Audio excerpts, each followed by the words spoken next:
But no, man. So, like, it'd probably be Monday, Tuesday when I get it.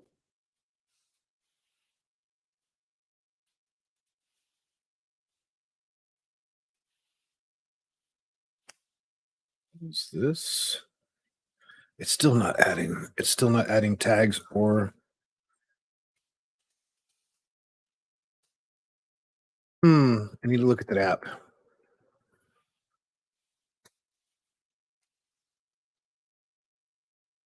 It's not adding my tags, and it's not adding hashtags. Oh, for what you wanted to talk about? Well, no. So yeah. So for the tweets, it looks one way. It has certain hashtags in it. Yeah, but then it doesn't actually make them as that. But it doesn't put it out there, and it doesn't tag the people. What up, Dane? So yeah. I can't see right now, so I know you're there because you told me you were going to be there, but I can't see. So I'm going off of audio cues. I can't see right now, so I know you're. Thanks, Geek. I could hear that. Yeah. Let's go. Man, I'm blind as a bat, dude. Geek, what did he say? I can't see it. He just said game time or aloha. Oh, aloha. What's up, Spark? How are you doing, Mr. Spark? There we go. Yeah, we're just gonna chill and spin up before 5 or 10 minutes is just chill time. What up? Right, Geek, let me get yo stuff open. What up, Spark? So this is gonna come over here so I can see. No, I'm good.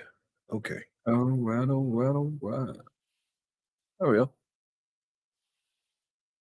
Oh man, how's the week been, dude? Long.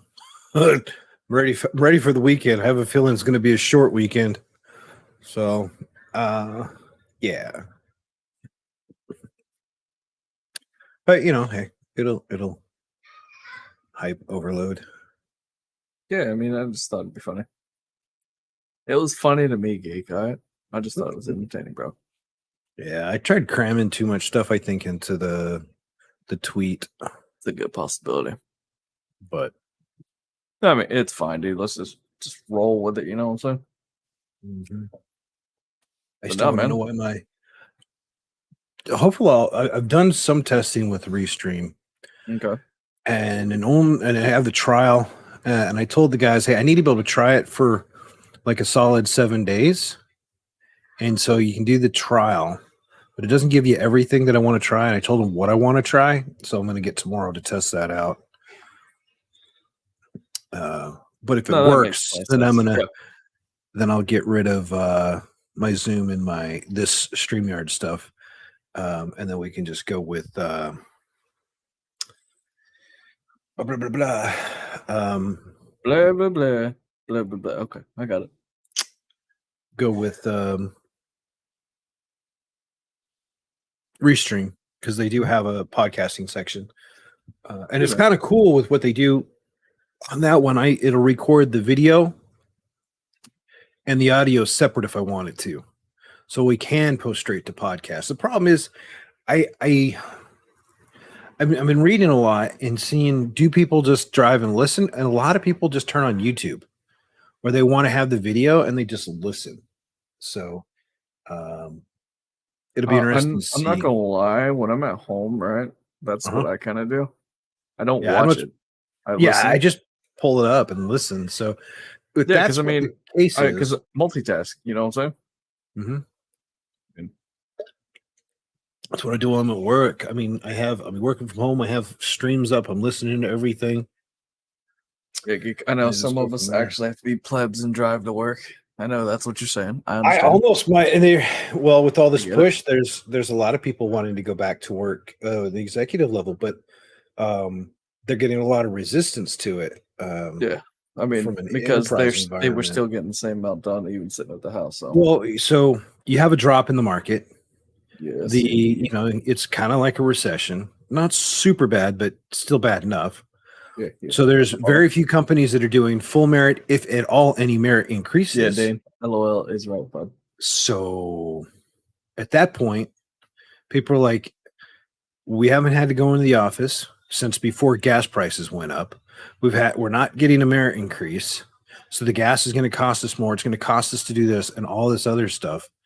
And yeah, I don't know how they're going to handle all that. So we'll see. Oh, it takes time, dude. So when I set that up with, when we go live now, it used to be with StreamYard, it would put us in just chatting on Twitch. Now it puts us in talk shows and podcasts. Yeah, see that? Are we in the right category? Were we in talk shows and podcasts last time? I mean, just chatting. Somebody that is smarter than us, help. I'm gonna have to research that. I'm gonna have to make a note. No, because I don't really know, honestly, dude. Because do we get more? Not that it matters, because we're still trying to come back and ramp everything back. But do we get a better viewership, or do you get better following when it's just chatting? Oh my god, geek! I realized something, and you're gonna laugh at me for it. Huh? So I've never added stream elements to my new channel on YouTube. Yay. So I never had the bot for it or nothing. Okay. And I just realized that I didn't have it. Because I remember when Mark subbed that nothing popped up for it. And I was like, wait a minute. Yeah, I have to pay attention to that one. YouTube is not the best about showing the followers though. So I have to pay.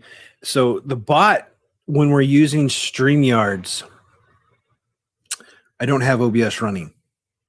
And I'm fully dependent. I have both Twitch and YouTube up just to watch them. You know what? I need to find out a stream. Double check that. Will restream handles for I think it has. Okay, so yeah. So when I switch it on, we get 5 channels. So we'll be able to do both of the YouTubes and both of the Twitch channels for the stream. Yeah, definitely. We can have up to 10 guests on screen, which is what we're limited to now. Yeah, because I mean, it'd definitely be nice to have some other people on after we get more consistent doing this stuff too. Yeah, so I mean, it'll do 6 hours recording, no streaming limits.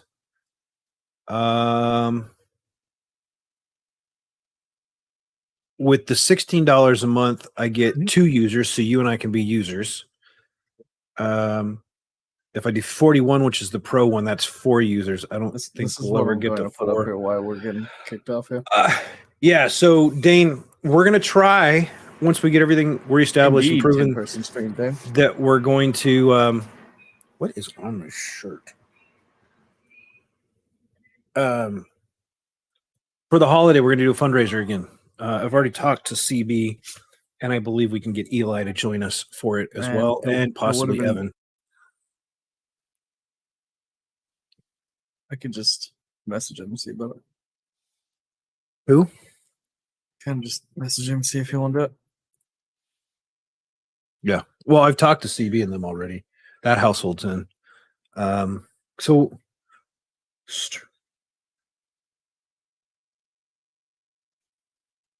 yeah, so we just have to decide what we're going to do for the fundraiser and who the target audience for the fundraiser will be. All right. So completely side note, right? Uh-huh. This sour green apple from Advanced GG literally like a Granny Smith, dude.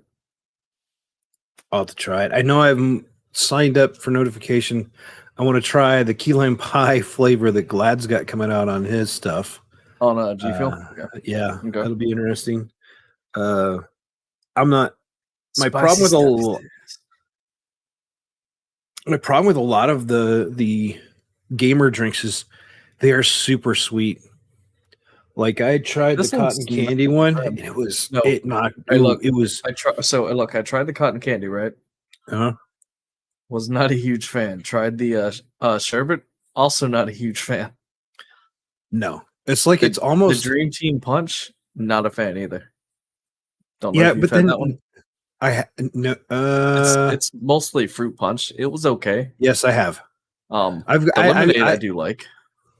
I like the raspberry lemonade. Yeah, I had the lemonade one from Advanced GG. They had it down at GCX. Yeah. Since I can actually point to my hat and it be the logo for GCX now. But yeah, because they were down there and everything. So yeah. I didn't care for what was it? G1's gummy bear. I haven't tried it. Can't speak to it. I've tried because I get a lot of the samples.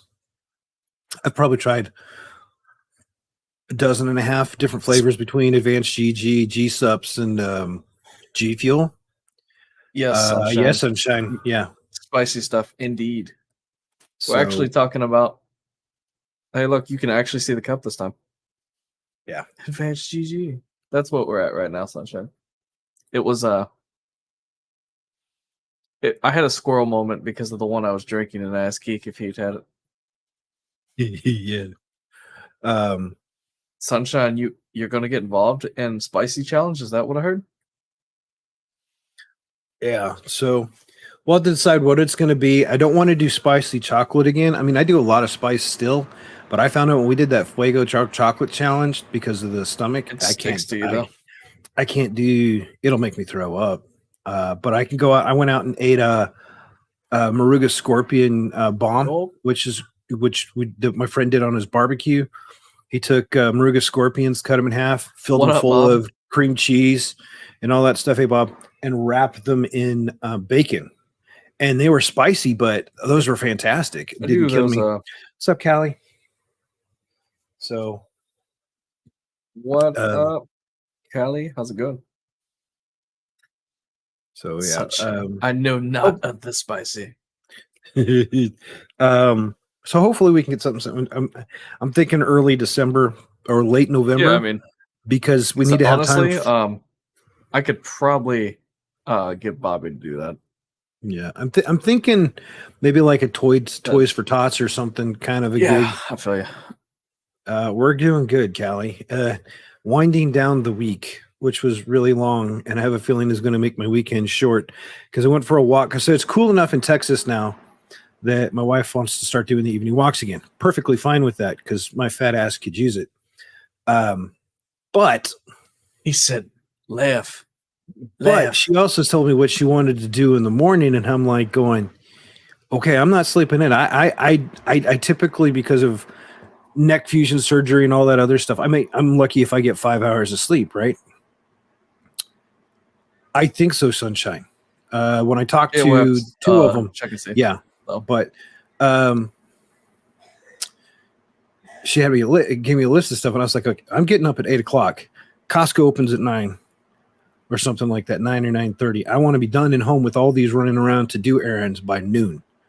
I don't want to waste my day because you guys are sleeping until 11:30, 12 o'clock, and then we get the day started. I'm up and done with all the errands by noon, so my afternoon is available to be a relaxing day. Yeah, Dane, that's why Geek's always doing all kind of stuff, hiding away from everybody. Yeah. But, guys, we still need a name. Yeah, we do. The best I have come up with was Geeks, Nerds, and Games, G&G. But we really haven't figured out that name part. So I mean, let me update that banner so it's not Geeks and Gamers. Hide. I wish you could update it while it was stowing. Oh, that'd be great, honestly. But we both know. Well, the file's in use, so I understand. Yeah, I mean, it's the same thing like when your camera's up, though. That doesn't allow you to change anything. Media. Oh man, yeah, that's how it is. Poor unfortunate souls. No bless Disney themes. No Disney. Yeah, bless your heart is right. Bless your heart. That's what I had, man. Freaking A. Poor unfortunate souls. So you know what? My wife just texted it. All right, so look. So why we're doing this, right? Geeks versus nerds. Is there a hey Dane, you're good at this. Go tell me if there's a podcast or a show out there. I ain't got called one. Geeks versus Nerds. Let me know. Geeking Jays and that sounds naughty. So naughty. I'm not doing that one. See your wife listen to this and be like, so what's wrong with them? She's about to come in and go, there better not be any voyeurism. That's just the wrong category. Thanks a lot, Dane. You're the one that read it. I looked at it and I was like, I'm not going to read that. And Geek's like, oh yeah, let me read that. Just for Geek, right? Just for Geek. There's Dane's comment. No. I'm gonna have to strip that out later. Meter, how's it going? So, and we need to do Grounded again. So, by the way, they found an issue when I posted my video. Someone talked about it. So, Calvin and I tested it out with Grounded. We got the save worked, which wasn't really apparent that you have to add the permissions. I'm glad that we figured that part out. Yeah. But so if I save and log out, and Calvin logs in from his platform, right? It loads the previous save, not the latest save. So whoever's last in, the last host, has to save the game and waste about 15 minutes just standing around, making sure they don't die from starvation or whatever, which is pretty easy now that I've got the base set up how it's set up. But to die from starvation? Oh yeah, I found that out the hard way. What did I do? I built the second dew collector, and then my wife's like, "Can you come help me with this? What's up, Vet?" And Vet would be fun to have in Grounded. Could you see him running away with the spiders? But so I finished the dew collector. And the wife yelled at me, and she's like, "Come help me with something." And I walked away. Totally forgot I was in the game for 15 or 20 minutes. Came back and I was dead. And it turned out I died from starvation. I was like, "Huh, okay. What's up, Doughboy?" So now that being said, are you sure of that? They could have fun. The spiders could be for you. I'm trying to decide if they'd be freaking out when he goes into the spider's cave, like the Black Widow's cave. I tried. There's a speed run that I watched on it. A guy just started out the game, went straight to it, and I saw his tactics and how he did it. And so I went in there. There's too many spiders. But then I flashed back to Doughboy and Vet playing inside the backyards the other night. Those guys, I was dying laughing. But I hadn't heard of the game inside the backyards, and Calvin's telling me all about it. And he's like, "Dad, they do know they don't have to get in the locker, right? They just can't look at the thing." There's two of the mobs, apparently they're moaning and all this stuff, but it translates to them, "Please don't leave," and something else. And as long as you don't look at them, you're fine. Now there's a couple other mobs that'll just straight up kill you. But I had the best time watching Doughboy play it, because this was Doughboy. He's in the controller. He's trying to pay something. He's got that thing going on where people could redeem points and make a spooky, scary sound every now and then. And he'd jump a little bit. But as he was playing the games and going down the hallways, he was doing this. He was leaning one way and leaning the other way, and he was looking around. That gives you extra control, bro. Didn't you know? When you lean forward, your concentration goes up like 50%. Didn't you know that? I was laying there. My son's like, we're all watching, and he's like, "Dad, why is he doing that?" I was like, "It's like, when you lean while you're driving in a racing game, you drift more that way." Didn't they tell you? Peeking corners. He's trying to do freaking peeking corners. Oh my god! Man. So, yeah, that was fun to watch. Haven't played it though. I'll live vicariously through. I'm not a big horrors game kind of person. Yeah, I mean, you've never really played too much of that. So. I think it got ruined for me by my uncle when I was a little kid. I mean, I think I was 7, maybe 8 when we stayed with them for 2 weeks during the summer, and he took us to see Aliens in the big theater. And then we came home and slept on a waterbed, freaked out, thought the aliens were going to pop out of the water mattress and all that. So he took us back the next day, sat through the whole thing, and showed us where all the special effects and stuff were.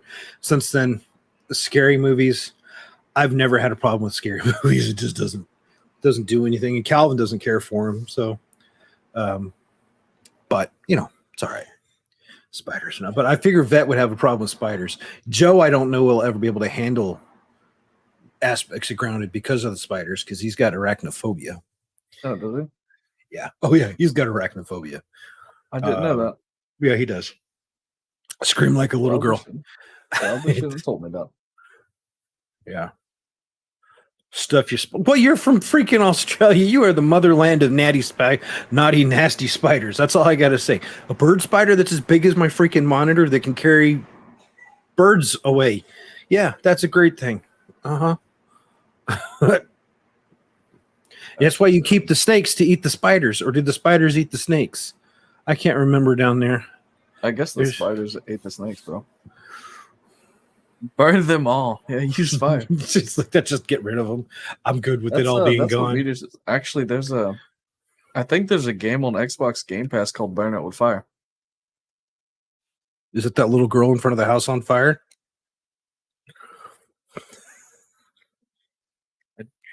It may be. Yeah, snakes down there though. Yeah, but Australia's got. I mean, you got some of the most poisonous spiders, some of those poisonous snakes cohabitating with you. You got some weird insects that are just as bad as the freaking spiders. I'll visit, but I'm not staying. That's not no. He's like, no, that's enough of that. Let me turn around. The Goliath bird eater, yeah. See, the best I have is when I lived in the Philippines. I have somewhere in one of my photo albums a picture because my companion screamed and woke me up. Right, we have a picture of a banana spider. I didn't realize banana spiders can get this big. Its body was dead center in the middle of the toilet seat, like he was taking a dump. And its legs were on the thing. I mean, the body was like this big. It was big.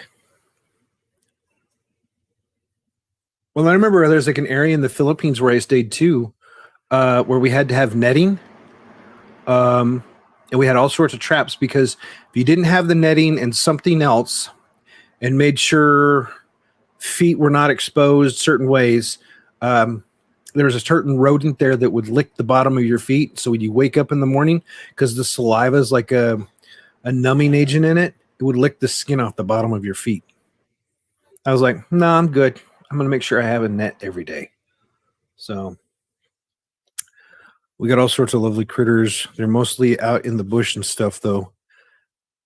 Yeah, but still, I don't know. I'm not going to take a chance on it. Yeah, he's like, no. He's like, you know what? No, I mean, I've had pet tarantulas and I've had pet boa constrictors, and my dad used to raise king snakes and sidewinders and all that. So I don't have problems with them. Doesn't mean I'm going to own them or be around them. I choose not to be. That's a choice. My luck, I would probably. I with the way I am, I have a higher chance of hurting myself trying to do barbecue or walking around the backyard than getting bit by a snake. But yeah, they have some big spiders. There's the bird spider is the one that freaks me out the most. I mean, big. Anyways, we do need some ideas, as Jay was saying, for the name. You guys have any message him or me, myself, let us know. I would like to put something in other than number 2, number 3, number 4, and then be able to get a graphic across the top of the background here between the two logos that says what our name is. I think that would be awesome. But what's up, Mark? How you doing, man? So the question is, Jay, what do we start with, man? Okay, I'll pick one. Ready? And go. Microsoft and Sony on the move. Okay, so that's what I'm going to make you start. Let me get one of them pulled up. Well, I mean, because this is kind of like a broad point before we talk about individual stuff on either side. So, I mean, yep, kind of works out that way. Yeah. So, media cool guys with beards. I don't know if I would call that a beard on his face. Cool bearded dude in Santa Claus. Yeah, I mean, because you're pretty much Santa Claus. Yeah, it's on the way out. Um, All right, look. let's see. We'll go Blackbeard and Mango Beard. Yeah. You got a graphic or thing you're pulling over? Yeah, I'm pulling them up in the other browser right now, so I can just share one browser. Nice. That's yeah, and just swapping in between it. Cool. Yeah, because I know we've got a few things that we can run through there to talk about and stuff. Meteor says, "Well, can't call him Santa. Not yet. He's Give it getting a there. year or two. Next time you see him, he's gonna have a beard like to quote John Wayne, "You're calling me comfortable."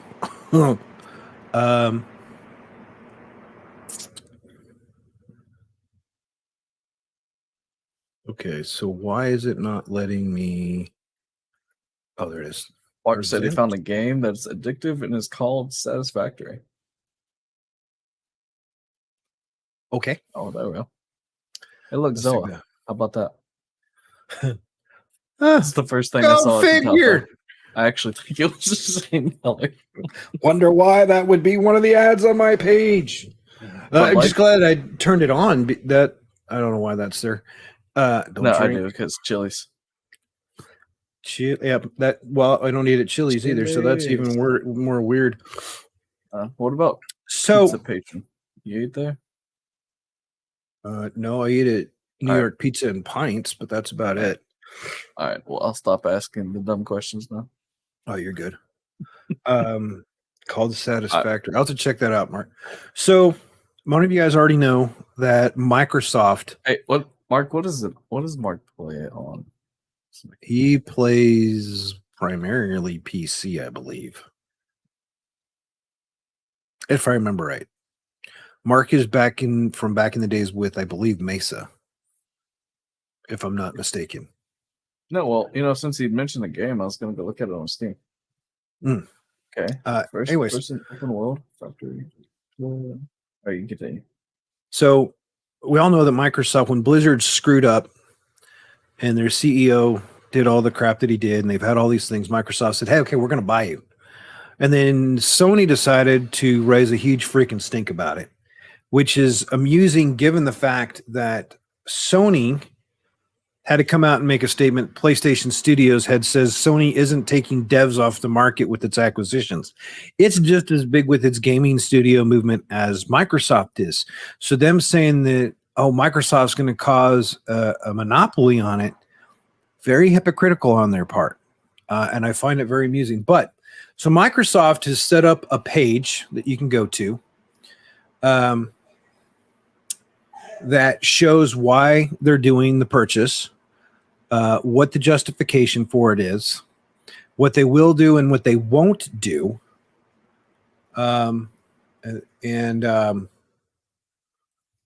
It's called their vision, their more choice, and all this other stuff. And they've got it all posted out there, and they're doing a world tour. So there's a team for Microsoft dedicated going country to country. Brazil already signed off on it. They think it's a great idea, right? They where's it at? I opened twice. EU wanted the EU antitrust regulators want to know how Microsoft will block rivals after Activision. They're not going to block them. They've already come out and stated it, and they already said the lawyers are already going to put it out there. We have a roadmap for all these products. They're not going to be reserved. They're not going to be exclusive. Any of the existing game studios are not going to be, or franchises IP aren't going to become exclusives. There might be parts of them, like, Bungie's notorious for, let's think about it. And they were able to reference this. Hogwarts Legacy, if you get it on the PS5, you get to do an exclusive story mission, which gives you a store. When you're all done, you liberate a haunted house or take ownership of a haunted house and soothe the spirits in or whatever. I don't know all the details on it. It's still I remember you talking about that. Yeah. But that gives you a leg up advantage in the game. And that's brand new IP. So they took a part of an exclusive, and Microsoft just like, we're not going to do that. And, they're thinking that Bungie might have to do what they did with Sony again a long time ago with the Destiny stuff, where you would get exclusive weapons for a certain amount of time. Like, and Darcy. Multiple weapons. Yeah. Yeah, Darcy was one of those, and What's so the they're wave splitter, right? yeah, Wave Splitter I think was one of those. Yeah. So Okay. unfortunate for Sony, Microsoft's references to all of this stuff and all these new games. And so all of a sudden Sony had to come out and say, and I don't have the article listed for this one, where they said all their exclusives will be an exclusive on the PlayStation for a minimum of 1 year, but then we'll go to PC. No mention of Xbox or other consoles, right? Well, then someone from Sony chimed in a different group that is a shareholder group, not directly tied to him, and said, whoa. What about the shareholders meeting that came out and said 6 months, not a year, but 6 months, because those studios, the investment into those studios, they have to make money. And we've already determined that people that are going to play the game, if you revisit a year from then, sure, it's going to be bring a resurgence, but not enough to spark the thing. And they figured the magic number was 6 months.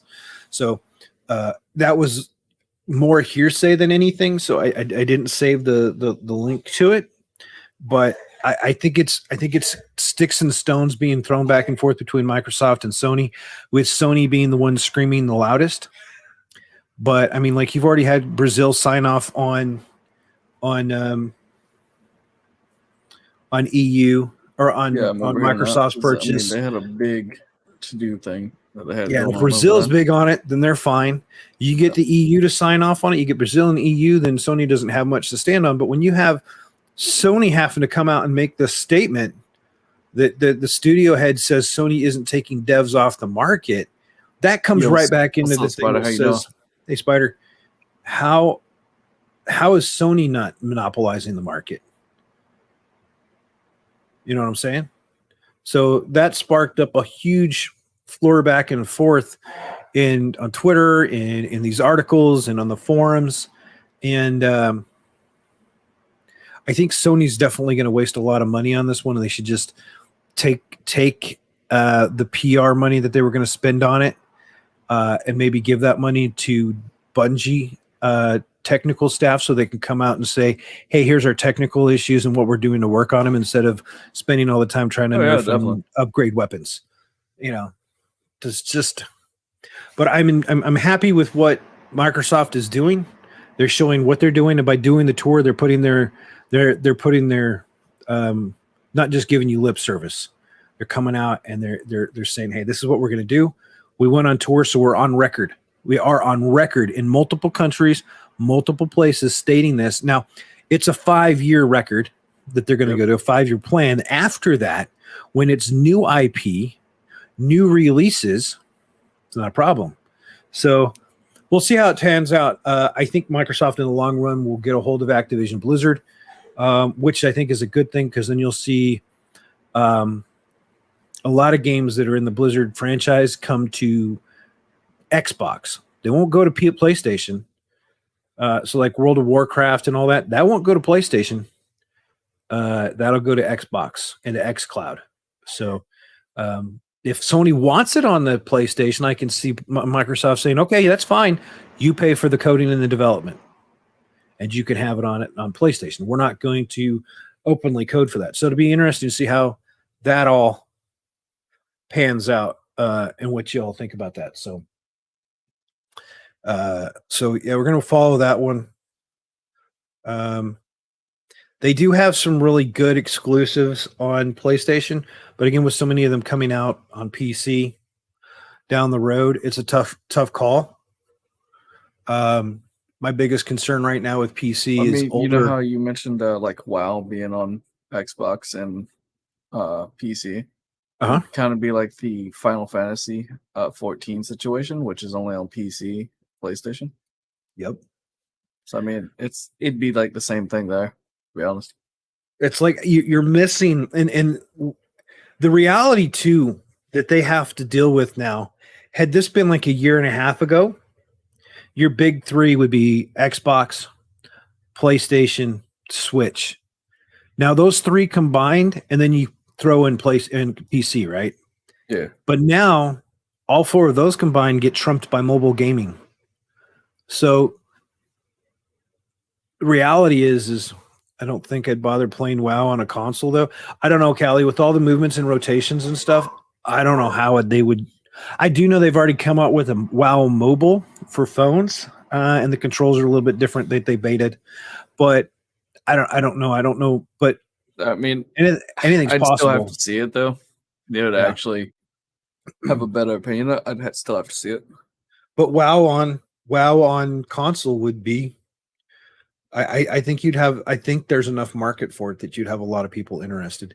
Now, I would like to see if Microsoft Microsoft buys and gets the closure on the IP. Yeah, I think I'd like Micron to remake WoW. That'd be fun.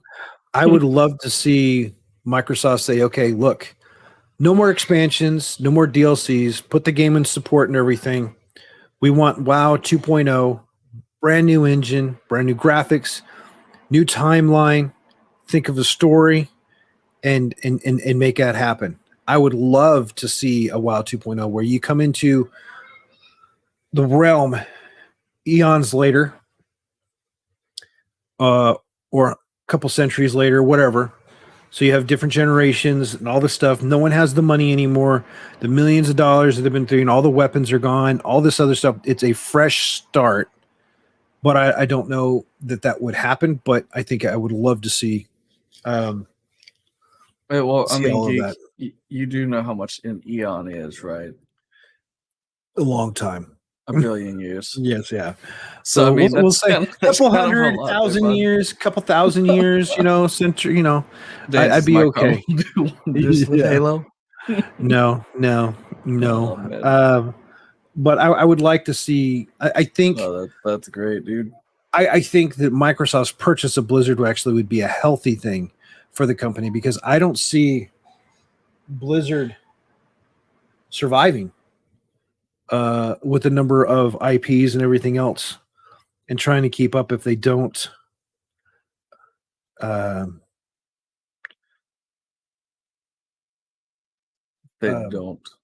get purchased, because they're stagnant. They haven't come out with anything really new. We got Overwatch 2, but they're getting ridiculed for microtransactions in the game right now. People are already ticked off with the let me finish the Xbox stuff. We can talk about that one in a minute. So you've got Blizzard or Microsoft actively out there right now, which I'm perfectly for. So they're serious on the acquisition of Activision Blizzard. I think that's fantastic. I would love to see that go through. And they're doing the world tour and all that stuff. So I think that's a fantastic thing. I'll share this here. Let me put this in chat. So if you guys want to read that, you can. This is what their mission is. I think it's fantastic what they're trying to do. They made comments on all the IP and everything, and it's all right there, out there in the public. So it's documented, and they're not trying to hide anything. There might be some stuff a little bit in the background, but Microsoft has long-term goals. They're not having done with it. They invested in xCloud. They invested in their go forward for how their strategy is for PC gaming, console gaming, all one umbrella, play anywhere, anytime on any device, which is what their ultimate goal is, right? So I don't foresee them changing any of that. And by limiting exclusivity, kind of is counterintuitive to that. They're going to have to weigh the benefits, the pros, and the cons to see what makes more money. You wanted the really funny part about that? So we're talking about this, Xbox being play anywhere, Xbox, PC, and everything like that, right? Yeah. So then it tells me, it's like, oh yeah, by the way, hey, you do know you can play your game on your phone. Yeah. It's the email that I just got. That's just great. Yeah. So it's I get where they're coming from, because I think, even though we did mention a little bit of Stadia about last week, though, Stadia really could have done a lot better. Stadia had poor investment, had poor marketing. But it could have been great. Could have been better. You look at what Microsoft's doing right now. Look at this article. You're going to be able to do some of their cloud gaming using your Samsung TV. The TVs are advanced enough now. You get a device, a controller that pairs to your TV, and you can go play the demos from your TV in the Xbox cloud. It's just an interface. It is a thin client interface. The TV is your screen. You might even, there's talk about them being able to pair your cell phone. So use your cell phone as the controller in the TV, or you can actually have a controller that you can get from them. How freaking awesome is that? And that works great for Samsung. I don't see LG doing anything like that. So you got people making plays. Yeah, you do have a point with that. Sure, they're curated demos and they're dedicated. They've already vetted for that environment, because some of the xCloud games, I'm going to be absolutely playing Destiny 2 in the cloud is not bad, but you do need a device that has good speed and interface with low latency so you can do things. I haven't tried a raid yet. I've done strikes okay in the cloud, but that's about it. So you see here that their goal is they're looking at the next, not just next 2 or 3 years, but 20 years. And that's what they're focusing on, trying to make sure that they have availability. They're marketing globally, and they're not just restricted to one platform or one audience. So I think this is where Microsoft's kicking the crap out of Sony. Nothing to do with who owns what IP. Was how they're presenting and making available that IP, I think is I have a Commodore 64. I don't have it set up, but I have mine. But is it not recommended? Yep. All right. Ready for your next banner? Yeah, but we're going to transition to Overwatch, I think. Yeah. So let me find the Overwatch news. So there's 2 stories for Overwatch that I really wanted to focus on. All right, so I'll go ahead and remove the Microsoft and Sony one. Yep. So my biggest one, I want to talk about the DDoS attacks and the negative attention that they have right now. So Overwatch on the launch day was kind of I remember this. A crap show. The graphics are great. The gameplay, from what I've seen, is pretty good. They've got some engaging stuff going on. They kind of got rid of the woke narrative push and just focused on character development, gameplay, and who's doing what the abilities are, who do you want to play like, that kind of a thing. And they're doing good on that one. But the problem is that people took some exceptions to, and the reason for the DDoS attacks against the platform was primarily, to my understanding, the microtransactions, but the majority of the people having problems with the fact that they had to authenticate their account with a phone number. And that's to prevent cheaters that get banned from being able to automatically stand up. I think it's a great solution. The problem I see with that is I'm a parent. I am not going to let my kid just have a phone. Yeah, I mean, you're not going to give him a phone to put on there either. So, I mean. Yeah, but what's the age rating for Overwatch 2? It's teen, right? I think so. So some of the teens, most teens might have it, but with cell phones, I don't know. I don't know. What do you guys think? What do you think? Do you think I think it's perfectly fine to require a phone number to make sure that you're authenticated. This really cuts down on the number of bot cheaters and just people popping up all over the place. The part of the phone number problem was people globally or internationally not having phones. So there needs to be an alternative method, which I'm okay with, but it has to be a valid, verifiable human verification to ensure that it's not cheaters getting banned, coming back, making a new account. That's going to be something that plagues every platform. And I think so they're saying it's I think it's still teen. Yeah, I think it's still teen. No, I checked actually, the other day. What is it? It's not mature. Yeah, that's what it's saying. Mature? Yeah. Oh, I wonder if that's because that'd be a bad move on their part, because they want the broader audience. So the question is, if they're rated mature, what do they do to get a rated mature? It's not for shooting. Is it the story development? It may be. I don't really know. I'm just basing off of what I'm seeing, because Everybody's saying Overwatch itself was not that.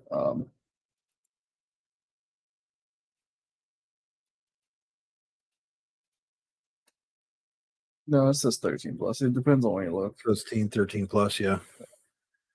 Dark racing game that was released recently. I want it. Gameplay from Dakar.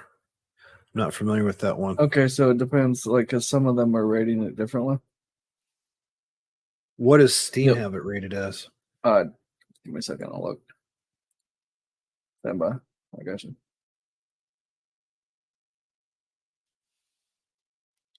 So, anyways, Overwatch had 2 significant DDoS attacks, and for Blizzard servers to get hit that hard, that's saying something. That was some definitely orchestrated, large-scale DDoS attacks.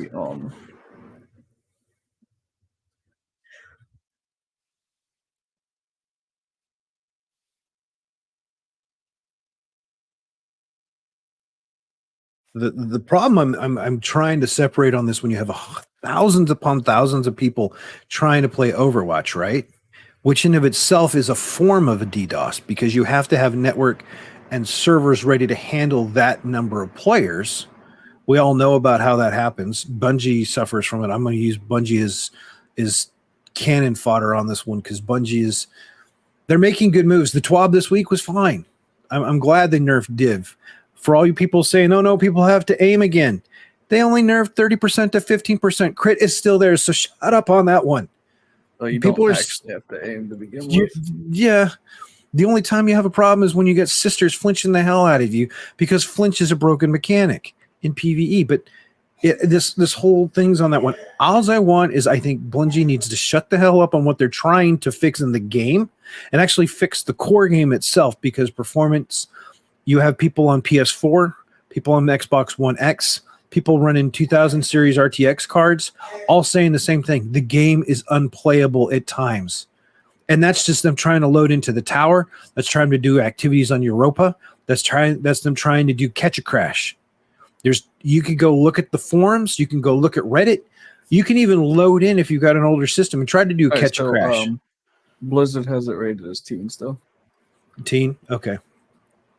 There's got to be a country or something that rates it somewhere else. But I get... Yeah, it does. So... But now we know. I still don't know that I'd have 13 and 14-year-olds with That's a lot of people. A phone number. They're going to use dad's phone number or mom's phone number, right? Which I'm perfectly fine with. My kids will use my phone numbers for registration stuff. So problem is, because I do have a Blizzard account, and I have 2 Blizzard's accounts, and both of those accounts have to have separate phone numbers. You can't use the same phone number for 2 different Blizzard accounts. They have to find a solution to that, because you're just going to have to. There's people out there that I know that I have friends that have, this would never be, that have 4 Blizzard accounts, and they have 4 active World of Warcraft subscriptions. And people are like, that's a lot of money. No. They play the game. They've played it for 20 years, and they have the auction house figured out. They make enough gold in game to actually use that gold to pay for their monthly subscriptions. Hey, look, Jay, the dog's making his made my appearance. Yeah, nice. Nightly appearance. The mascot is here, everybody. Say hi to Buster. This is Buster. Hi, how are you? Feeling neglected, huh? Yeah. Okay. Feeling neglected. Here he comes. Yeah. Yep. He doesn't say much. This dog likes to snuggle. He said, "Stop! Yeah, I am trying to climb into my lap." Help me with the mic. There we go. Hey, good. But this is Calvin's dog. Mine is on the floor behind me. He's too big to jump up and say hi. I don't think you'd want him to jump up and say hi, honestly. Luckily, my nephew works for a pet store as a groomer, and he's gonna take the big Malamute. Okay, you can get off now. Off. And bathe them and everything for me, so I don't have to, because that's just a nightmare. So my question when they were posting about these DDoS attacks is, how are they separating out the sheer volume of people that are trying to play the game? By the way, Asmongold's clip where he was playing it and crashed and couldn't get back into the game because he was in the queue, hilarious. Yeah, I mean, they were able to determine 40,000 people in queue. Yeah, they were able to determine that the number of attacks were because they were coming from IPs not associated with an account or phone number So it was interesting. It's stabilized, and they've got some mitigations. In fact, now for those who don't understand, and this is something that I take exception to on a regular basis. When people start defending game developers, the first thing and foremost you have to understand is that each one of those, especially games of this size, are an enterprise company. They are corporated. They have large networks. They have the staff. People look with the game devs. Okay, you look at Blizzard, Activision Blizzard. They have game developers. They have publishers and all that stuff. But they have a corporate office, and they have corporate IT, and they have corporate security, and they have all these things. And it's corporate's job to protect those network infrastructures, put things in place, mitigations, network islanding, segmentation, all this other stuff. So when people say they don't have time for it, I take exception to it. I really do. And this is me throwing Bungie out there again. People are like, well, that takes a lot of time. I got into a Twitter comment with somebody who's a diehard nerd and apparently a lawyer, and we got some DMs going back and forth, and I was just like, look. I've done IT for 30 years. I can tell you right now, they got people working on this, and I can tell you there's summary emails and executive briefings that are floating around all over the place. You just have to get a community manager to touch base with one technical staff, highlight something, submit it for approval, and then drop it in a TWAB. That might take you 45 minutes to an hour. There's nothing new there. There's no new effort. That's the same amount of level of effort that's required for the TWAB, especially something like the TWAB we just got this week for Bungie. 30-something weapon stuff. Yeah, I waited for Astrocross to do this video. I'm not gonna lie. I just waited. I wasn't going to lie, man. I wasn't going to say that. Oh yeah, I read it, but no, I didn't read it at all. I'm basing how I feel about it on some other stuff, you know. Yeah, but you look on the flip side of it, and you've got this news out there where people have benchmarked the game with new hardware. Overwatch 2 that's running insane, at over 500. It was 500 in the benchmark test. I think it was 507 frames per second on Overwatch 2 with the 4090. 507 frames. But the biggest one for me, because I talked about this on Wednesday a little bit, was a 3090, which is the card, or 3080, excuse me, a 3080 was getting 360 frames. Okay, 360 games or frames. Yeah, it is nuts, dang. And then I go into freaking Destiny with a 3090 and a 5950X processor, a freaking overclock system, and I can't get over 140 frames on a good day, where my average frames on the average day is, I want to say, 100. And if I'm doing the raid, I drop down to 75 or 80. Then you get people with RTX 2020 series cards or 2000 series cards trying to do this stuff, and they're barely operating at 40 to 65 frames. And people are all it's getting to the point where you can get better FPS if you're on a 2000 series card, if you play on a PS5 or Xbox Series X. So that's where it's getting. Oh, by the way, some of that gameplay, 360 FPS on 1440. So it's 500 at 1080p, 360 plus on 1440. Okay, that's insane. And we're like, okay, I don't. His laptop at times was doing 165 on a 3060. In D2? What activity? Are we talking about Destiny, or are we talking about Overwatch still? Mark? Yeah, Overwatch. So I get Bungie's not on a new engine. Perfectly okay with that. I know what engine. I believe Overwatch 2 is built on Unreal 5, so there's not going to be a bunch of issues with that. Because it's developed, has a dedicated development team for the engine and online stuff, so you get really good performance. the problem I have is Bungie has said nothing. The last time we had a technical brief or anything like that was during the first 6 months of COVID, where they came out and said, "Oh, by the way, yeah, we're sorry, we neglected the PC platform." And all of a sudden, I have a tweet that I had sent out back then. All these people that have messaged me saying, "Hey, do I need to get a new GPU?" I think Jay, you remember me complaining about all the people hitting me up about that, and I'm just like, "No, Yeah, there's I nothing think you we can actually do. talked about it.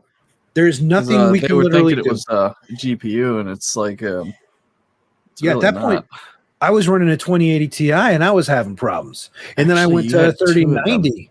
Yeah. And I was just like, and I'm still having problems. And they're just like, well, it's performance.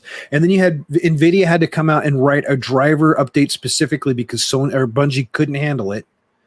Now, it's not fair to say Bungie, because they also did it, the covered Call of Duty and another one. Yeah, I remember. But they did that. That was just thrown in Mark, because just give of us that. a heads up when you do, man. Okay, and Bob. Let us know. So it was really interesting to see or not hear from when they said that. So now you have all these people saying, I was in Sweatstream the other night, and I know he's got a 2080 in his system, right? And he's like, he got to a point where it was, I don't remember what activity they were doing. It was damn near unplayable for me. You could see the frames on screen go down to 22. And his game rig isn't the most brand new thing. Now, congrats to him, by the way, because Power GPU is now sponsoring him. He's got a partnership with them.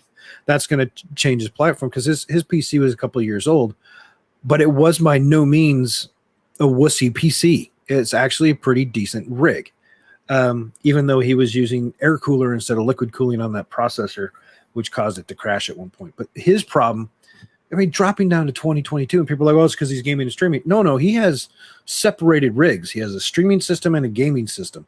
And I've seen this happen to a lot of streamers in Destiny lately. The FPS is just not there. And I did some things. I ran a Wireshark, which is an application run on the PC. It does network traffic captures, right? We call them a PCAP. And I ran what's called Procmon. Deployed version of Procmon that runs in stealth and all this other stuff. And I can tell you right now, I think a big portion of Bungie's problem is how aggressive they have turned up anti-cheat, aka Battle Eye, on the PC. And that's causing problems. So my other problem is they have no business looking at what website I'm going to. I'm playing a game. Why in the hell are they hooking into my browser? Please explain that to me. I'm going to DIM. Okay, Destiny Item Manager, that's fine. I'm watching YouTube or streaming. They don't need to know that stuff. Their focus should be 100% on the game. What are the system files inside the game sandbox? What are the processes hooking into those processes within the sandbox? The only time they should ever leave their sandbox to investigate any other applications are when there is a hook or a connection within their sandbox. There it is. You knew it was coming, Dane. To that. So they're going to go down this road that Doom Eternal had to face, and Doom Eternal had to pull out their anti-cheat. Doom Eternal had to remove the anti-cheat. Within 1 week, the anti-cheat was gone. So, and now the other part of the problem is, they got a lawsuit going against some AIM company, right? That's one hardware company. One. You can go do a Google search. There's dozens of hardware cheat companies out there and everything else. It's not going to derail the market. I have lag switching and everything else that are occurring on consoles more frequently because there's no anti-cheat to govern or protect or to ban from that standpoint. It's reliant on their signatures. Have all of a sudden, remember all the bans that were happening now? Mm-hmm. My question is, though, because we don't have transparency to those numbers, what is the breakdown of those bans? I get where they said only 60 of them were false positives. I'm cool with that. But what is the breakdown? PC versus console. But the big thing about that is you don't have the true number because not everybody that plays Destiny is on Twitter, man. You're not going to see all of it like that. Oh, no, you're not going to have it on Twitch? Because you got console. You're not always going to see it. Yeah, you have Xbox, you have PlayStation, you have Steam. 3 major avenues. You can get rid of Stadia. Woo! Can somebody tell me or confirm for me whether or not Destiny is in the NVIDIA Now availability? I don't remember if it is or not. But even if it's not, it's because that'll be still small pool. What is the breakdown of the number of bans? What's the percentage of bans that have gone out that have been targeted against PC players versus console players? I would love to know how that is, because that'll tell me if and why the Battle Eye is so aggressive. It is out there? Okay. Yeah, GeForce now adds Guild Wars and Destiny to its lineup. Yeah. So this is going to be something that all games. Dane, I was just looking it up. It was August 25th that it was actually added there. Yeah, August 25th. Thank you, so sir. It's been out there pretty. So yeah. This is something that's going to face a lot of companies, not just Bungie individually. But you remember what happened with Cyberpunk, right? Bricked cards, New World was doing the same thing, all this stuff, and they had to come out and they had to do PR nightmare recoveries and face potential class action lawsuits.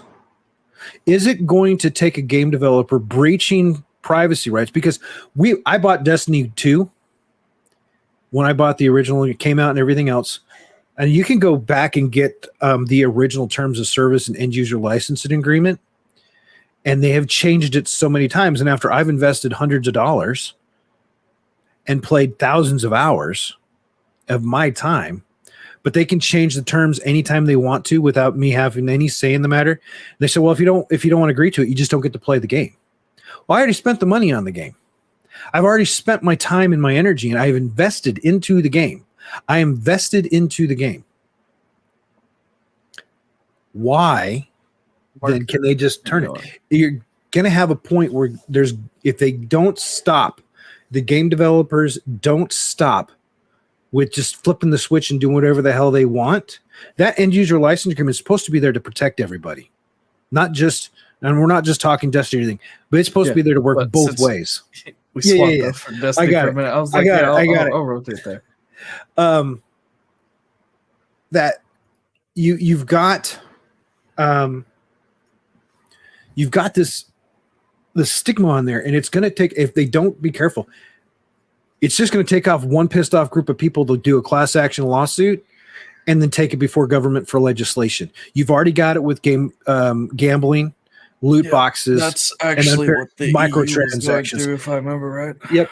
EU's still fighting it. And if you go look at the EU documentation, what I'm talking about right now is actually included in one of their addendums. Unfair treatment and unfair practices for user privacy rights. How invasive, there's nothing that governs or states how invasive or invasive a anti-cheat from a gaming software company can be. Well, there's stuff like that. There are governance rules for enterprise environment. Why is that? Consumers, if you take the consumer base, all the gamers out there, how many, millions of gamers out there? If you threw us under an umbrella, wouldn't we be considered an enterprise? Much bigger than most companies. So I'm just saying, they're going to push so far, they're going to get to a point where all of a sudden government's going to step in and say, guess what? We're going to legislate this now, and we're going to take a piece of your money cut. And things are going to get more expensive. Just so you know, there are 3.24 billion gamers. 3.2. So if 10% of that gamer base stood up and said, hey, screw you developers, and set up a petition and said, look, we want our rights, how would that impact? Even 1%, that would be an insane. And that's all it's going to take. It's all it's going to take is because a lot of the gamers now, people used to thinking these game developers, oh, they're kids. I hate to tell you this, man. 20 years ago, it was kids. 25, 30 years ago, it was kids.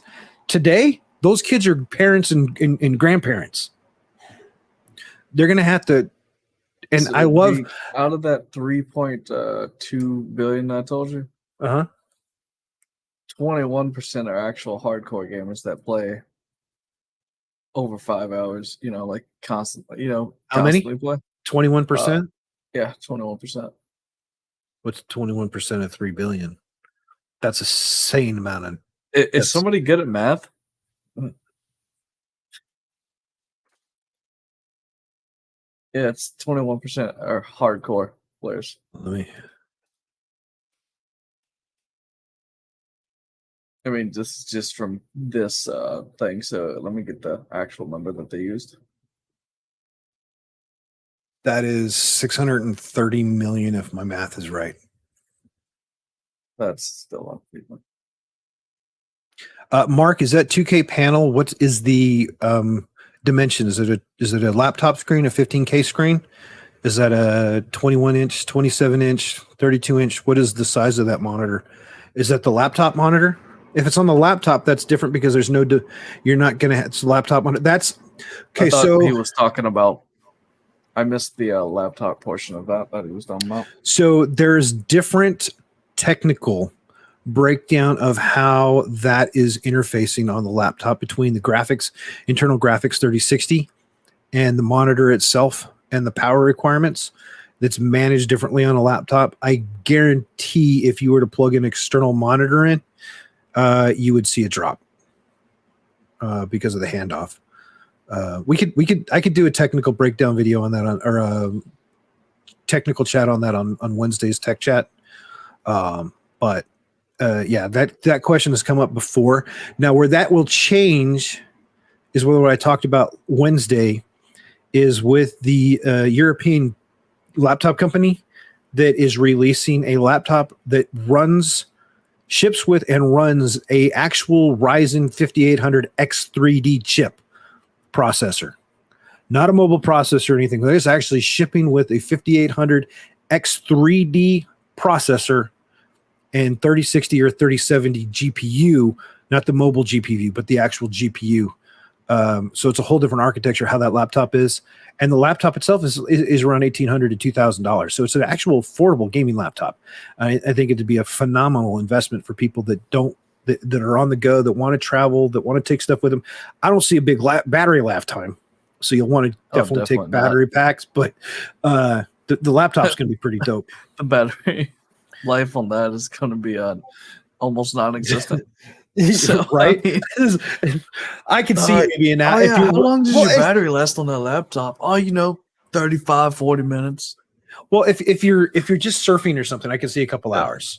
Yeah, but if gaming wise, in the gaming mode, yeah, I see a huge differential on that it's one. Like, how do you play on that? You see that 100-foot extension cord right there? Yeah. You see this thing in my backpack? That 10-pound weight, that's a battery pack. See that thing over there? That's a solar power generator and the option for me to step on this little thing and spin stuff. But I think long term, coming back, looping back to what I'm talking about, is the game developers and publishers have to have some sort of accountability, and it's not there. And when people bring it up, given how the communities are and everything else, or they say, "Oh, you're just a crybaby, shut up and don't talk about it." Well, if somebody doesn't advocate for it, they're just going to keep doing it. And it's going to get worse. Take. Look at Twitch and YouTube with what they're doing with ad revenues. They're just trying to push ads in your face to see how much we'll take. I get they've got to make money. They've got to cover the bandwidths, and they're a little bit greedy. YouTube makes billions of dollars. Twitch, not so much. But there's a limit. And if we don't stand our ground, they're just going to keep pushing. And there's a couple of generations right now that they're the most active, the smallest percentage of people, the biggest bunch of, and I'm going to get flack on this one, Jay, so I apologize. Bunch of freaking crybabies I've ever seen that need to get their butts kicked. They didn't get enough love or whatever in the house. They think, oh no, just leave it alone. It's okay. Don't do anything. And this is me doing the Clint Eastwood get off my lawn thing. I pay money. I expect a certain level of performance or quality from the products that I pay for. I really wish I could add like a GIF to pop up while we're in the middle of doing this, so I could play the get off my lawn thing. I need to get that. I do need to. Dude, that'd be good. But no, man. Like honestly, me and Dane actually spoke about this earlier. Dane, I'm gonna throw out some of the stuff that you had mentioned earlier, right? So, I mean, like he was saying though, right? He was like, every day that he goes home, right? And excite himself up. He walks through the door and then he hears dumb nonsense or unnecessary stuff. Why tons of bugs are still in the game. And then he's like, you know what? I really don't want to play it. Yeah. I mean, because honestly, like since we talk about playing the game, right? But you know how often we play it and stuff. I haven't played Destiny since August 27th. Yeah, I know. I was supposed to tell you from Easy that they removed you from the clan for inactivity, but I you don't can get care. back into it. I already told him. I like literally I could care less that I was removed from the clan at all. Yeah. So it's literally the last thing on my mind. Well, it's like I've had this conversation with Fury, with Easy, The game's and several not worth others. it to me. I log in on Tuesdays, and that's it. I might come in every now and then because here's what the game season's been. Okay, I've done Master King's Fall. I'm doing the challenge. I have Sisters left on Tuesday next week, and Master Oryx. That's it. I'm not for the triumphs. I'm not for the sills. There's a bazillion emblems in the game. I don't care. What I want rewarded is my time spent. Give me something meaningful. Give me Divinity. I paid for Garden of Salvation and the expansion there, and this is what the Divinity is, and then they nerfed it. So a product that was paid for getting nerfed. Whole different topic. Is intellectual property an exemption from all that? I don't know. We could spend hours. I'm not a lawyer. I need to find a lawyer that we can bring on and have a talk with. I think that would be an amazing, maybe boring, maybe exciting. I don't know. Think about it, but there's nothing to, so there's really no rewards. I got the ship. I got this. If I want the Sparrow, oh, wait, I don't have a reason to get the Sparrow other than do I want it for the collection? Because the Sparrow there's no Sparrows in the game that go anywhere near as fast as the Scourge of the Past Sparrow. So that's the one that everyone leaves on. If you have that one, you don't take it off because you like to go fast. You just like to go fast. There's nothing new in the game. King's Fall was regurgitation of what we had in D1. Touch of Malice was great. They had fun. It was great until they nerfed part of it. And and it says to me they never do proper testing, which is where they need to adopt and move forward with AI machine learning.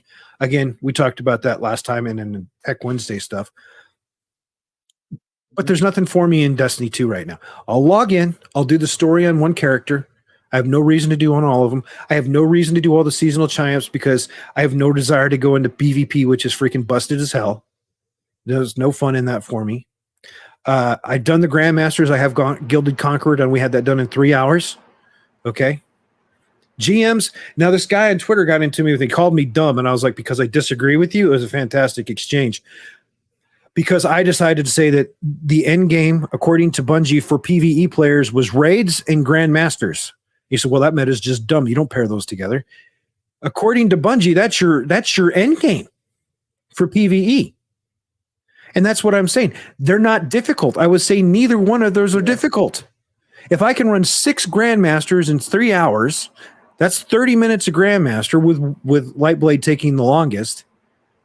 That tells you something. And if King's Fall we can get done in 45 minutes or less, usually closer to 35 unless it's Master, where's my reward? If I go is like Vet's in here, if I go in and I do Crucible, I'm going to get Diffusion Rifle for the 30th millionth time? What do I get out of you in PvP?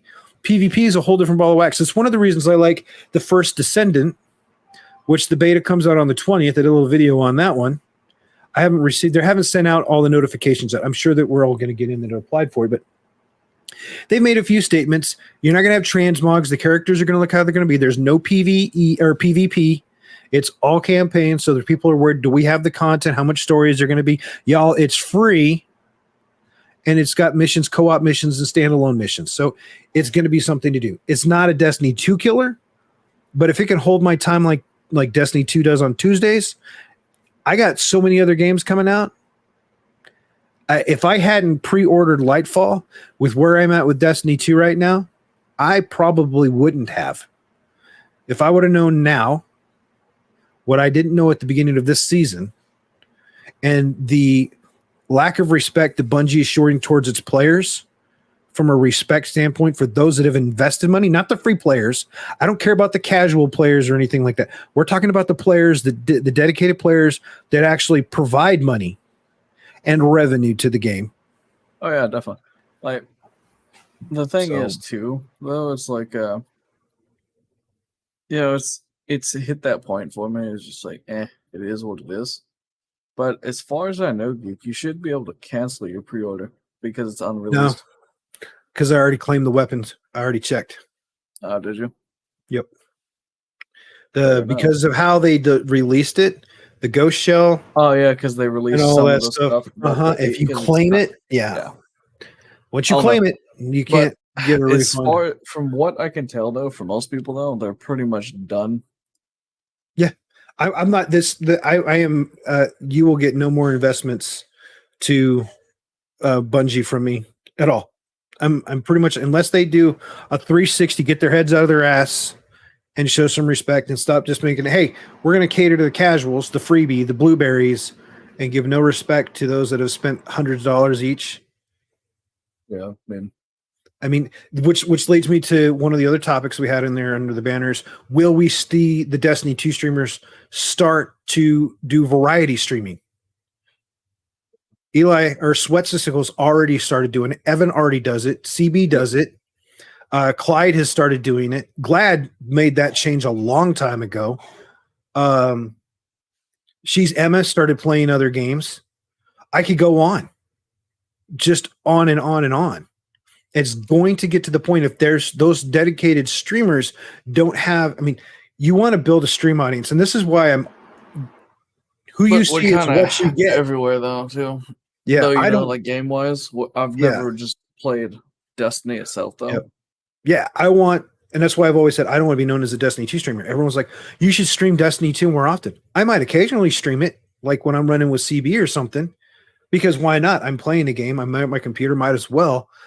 But I want you to come to my stream for me, for all my idiotic nuances and stubborn pigheadedness and just whatever. I want you to come for me and the content, not because I play one specific game. And I think that's where a lot of people are starting to struggle. I like Doughboy. I know Doughboy plays variety games on his stream, not just Destiny 2. I think Sky does the same, although I haven't seen Sky stream as much. Spider plays all the retro games. Oh, Spider really plays a lot of retro stuff, like 100%. Spider, if you can hear me, please, we need to work on your audio. I go to your streams and I can never hear anything. I love him though because I like the games he plays. I'll go lurk in his channel all the time. I mean, because like just looking at some of those like old games, it just that we haven't played in God knows how long. It's really great, man. But actually, I want to see that. Yeah, it's what Vet. I got to highlight this one. We know Spider. Vet nailed it right there. He nailed it. When your players, when I first met Vet, dude was in D2 all the time. All the time.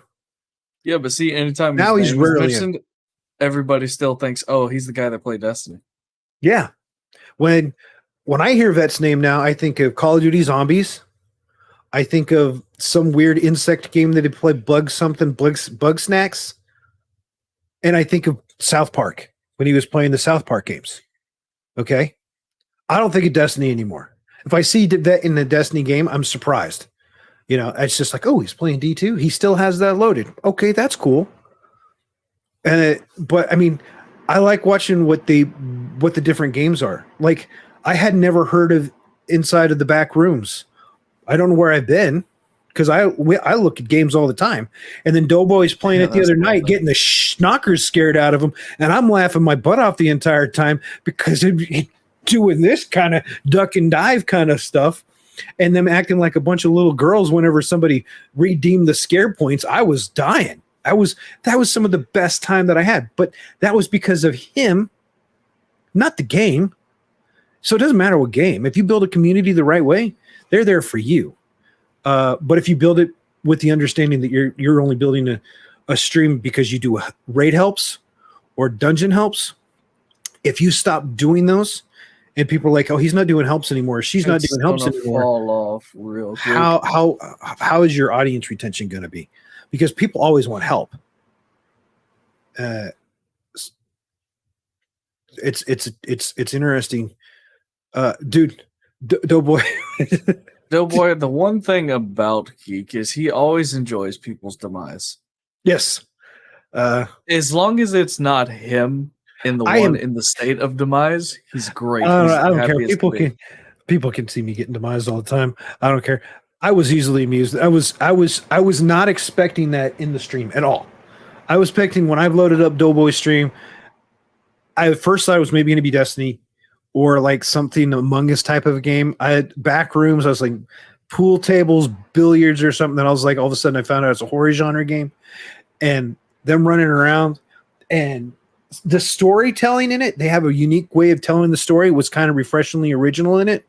I was happy. I was pleasantly surprised that they were playing that, and it was a good game to go experience. Calvin's like, "Are you going to play it?" I'm like, "No, I'll watch them play, or I'll watch somebody else play it." But I enjoyed it because of the content. It provided good content, which I'm glad to see streamers are not. Even the new streamers are understanding. Now you can't build it based off of one single source. Otherwise, I mean, and I'll use an example. Beginning of COVID, we had technology readily available across the board. You look at content creators like Jay's 2 Cents. They ran out of stuff to do because you couldn't have hardware, and they didn't feel good because people couldn't get the hardware. Gamers Nexus slowed down in their content creation. They had talked about it in a few of the videos where, it was like they were all having to try to find different stuff to do. Yep. Because it all fell off just like in that instance. It was just gone, and there was nothing left for them. They were just sitting there trying to figure out, like, well, where do I go from here? Where do I put my foot down? What do I put my foot in? Well, and then you see Jay's 2 Cents. He started streaming again, more Phantasma, Battleship, him playing, learning to play the guitar, get better at the guitar. Gamers Nexus started talking about mountain biking stuff, which is one of his hobbies. So all of a sudden you're getting a glimpse outside of their technical realm. And now that IT is back and everything else is ramping up, they're full tilt. And I love what Gamers Nexus is putting on some streams lately where they're talking about and doing educational overclock with liquid nitrogen. Oh, I want this time next year, I want to be able to do a live stream with liquid nitrogen. Because of his review of that LANcool 2 case, I probably wouldn't have used it. They used to do some, and they still occasionally do, but they wanted to get away. He branched out, but it's like, they've all stretched out to do this, to try that, to do this, and so what I saw too is I saw what Jay's 2 Cents was. They didn't. Hey, Explorer, how you doing? Yeah, we've been talking tech and games and everything else. Now we're talking about streamer varieties. Today. So you notice like Jay's 2 Cents, Paul's Hardware, Gamers Nexus, Kyle, and all them, they started expanding, but they did it in a way that was respectful to their audiences without clickbait. And I'm throwing shade to Linus Tech Tips because they expanded at the expense of their audience and now have been known. I consider them tech clickbait. They are the clickbait of technology wannabe. They do what they believe is going to clicks. And Linus needs to get off his high and mighty ass and realize that it's his consumers and the viewers that make their channel and their business possible before it happens to them and they get knocked down a few. Because when they did that stuff with their screwdriver having issues, warranty, and their backpack. It was the screwdriver. Because there was another guy that did a video on their screwdriver comparing it to Jay did it. Jay had it and he wasn't even trying and broke the screwdriver. Broke their screwdriver. Gamers Nexus came out and did 2-part video series on we're like, hey, we're not going to show unfair favoritism to Linus Tech Tips because they're friends of ours. Now I'm not calling the guys a bad crew or anything, but when you start treating your audience that way and you make a MAME shirt and everything else out of it, I'm done. As soon as I saw the MAME shirt, I was like, you deserved an unfollow. I'm not subscribed to you. I don't even watch the videos. If they come up in my in a recommended stream, I'm not interested. I have no desire to do anything with that anymore because they've gotten away from reality of who made them what they are, and that's people like us that go to them, wanting to trust them as a reliable, verifiable, and trusted source of information. And you can go look at their variety of, and I spent 2 or 3 hours looking through all their videos. Every single one of them was clickbait, designed to be clickbait, draw you in. And 1 or 2 of them were cool. The ones that Linus is in, full of crap. The one with what's his face, the big guy that's got a receding hairline. He's got some interesting stuff out there. You got another guy that's I think kind of like the partner that does well, but I have no desire to watch any of that stuff anymore. And if my friends asked me, I was like, look, you're better off going to Gamers Nexus. We're going to get a true benchmark hardware, bearded hardware, Jay's 2 cents, the AMD streaming team, XOC team, Intel's team. Intel's got a couple great guys on that one. Ryobi does a good stream set and everything. And I like Ryobi Tech because he came out and called out. He followed suit to what a couple other streamers said. Hey, Newegg, and Ryobi works closely with Newegg. He says you need to fix your crap. Trying to sell DDR5 only motherboards with DDR4 kits, that doesn't work well. Mark says Linus does have an extreme ego. Linus needs to get knocked down a few levels. Just needs to get over himself. There was a company that trashed a consumer and said some dumb crap in their company. Yeah, that was Artisan PCs. Mm-hmm. They threw a streamer under the bus. It was one thing, and it ruined that. Their entire company. Took them out. So people were like saying when Linus did that crap with the warranty crap on their screwdrivers, and I think it was the backpack, they took a hit. Bought his own screwdriver. Yeah. Jay did it, and he broke it. So, yeah, I don't follow Linus. So, but you see how they've expanded. Now there's going to be people doing more stuff now instead of just what they were known for. Like they're hitting more of like what's the word I'm looking for? They're hitting more of variety. Yeah, that one. The one that's on the screen. Yeah, no. And the other thing that I think too is more true when you see them doing their variety is you're seeing who they are. You're getting a better picture of who that person is as a streamer. For like me, you're seeing a variety of games. And now that tech's back, I'm way more excited because I love streaming games that I'm playing, but I'd much rather talk about technology. I'd rather talk about how things are being innovative. The reason he's saying that because his big issue when he's playing a game is he focuses so much on it that he forgets that he's actually streaming. Sometimes, yeah. I'm getting better at it. I am getting better at it to talking and stuff. I mean, that's one of your things though. Like you focus so much on the game. Like I've seen you, like while you're streaming, you're like this, and then you'll be like, "Oh, Grounded, man! Oh my gosh, there's so much to watch out for in Grounded. If you guys haven't played Grounded, if you make a wrong turn, you're gonna get killed by a freaking spider or a stink bug. Well, yeah, you get bodied by the stink bug. Oh my god, ladybugs aren't bad. Well, I mean, you get bodied by the stink bug all the time. Yeah, but like you be just minding. You can't Leroy Jenkins the stink bug, dude. You can try, but it's not going to end well. There's a small percentage of people that do, and they're really good at blocking and everything else. I'm like, nope, not me. I'm good. Yeah, Explorer. It was their CEO took down the company overnight, all by himself.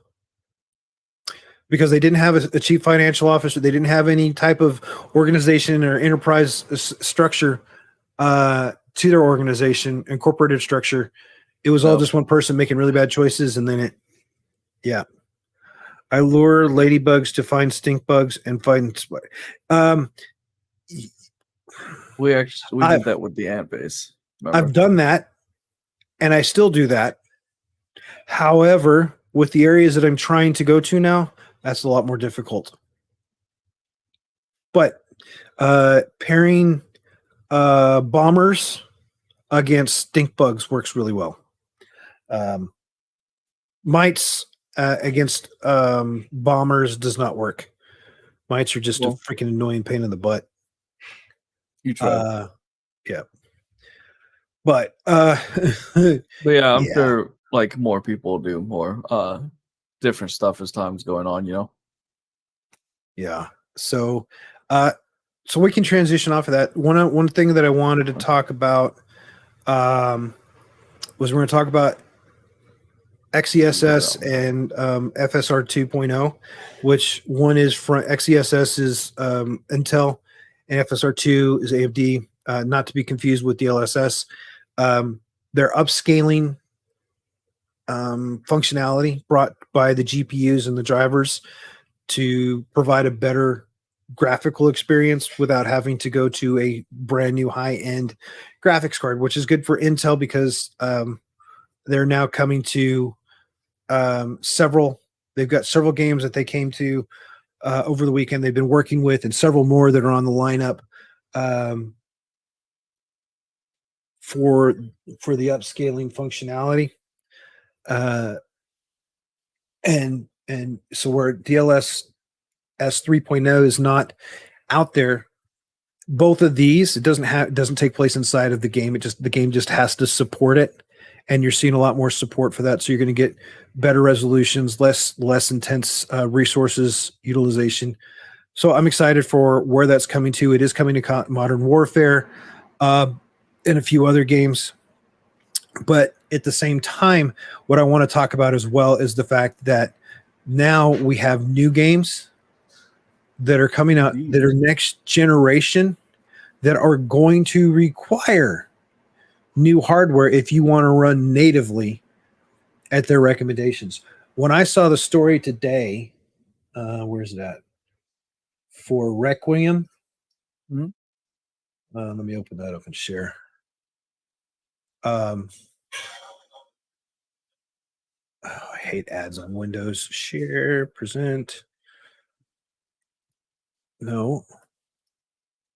Screen share. Thank you. This is going to be the hit hard. This is a horror genre game. I'm not going to play it, but some of you guys might like it. I had to look it up. Jay and I talked about it last time. We weren't sure what it was until we figured it out. Oh yeah, because it took us a minute to figure out about this game. Yeah, but look at this. Minimum requirements: 64-bit processor, not a problem. Windows 10, not a problem. i5, okay. 16 gigs of RAM, and the a GTX 970. But additional, that's at only 30 FPS. Right, at 30 FPS. Low settings. That's with the minimum graphics turned on. Bare minimum. That's really recommended. Low. Recommended is an i7 or better, or a Ryzen 3600.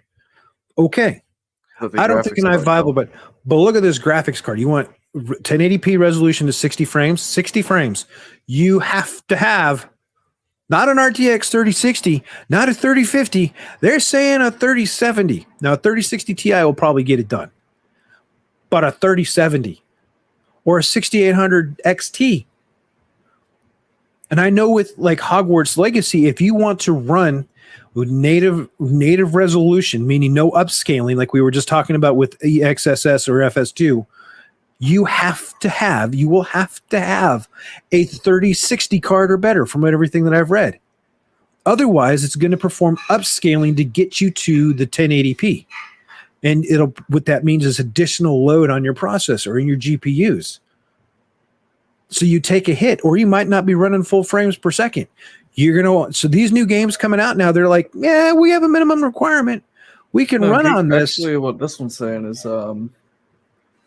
this one's not saying that for 1080 at 60 FPS for Hogwarts. For Hogwarts, there was a guy that did a video breakdown of it that's been a tester for him, and he broke it all down. You can run 1080p on like a 3060 or a 2080, but it's you can do 1080p at 60, but it's going to use upscaling to get to it. Native, you're going to have to get a 3060. But they're not going to tell you that. They're just going to tell you that they'll upscale it even from a 1080. Yeah, as long as you can.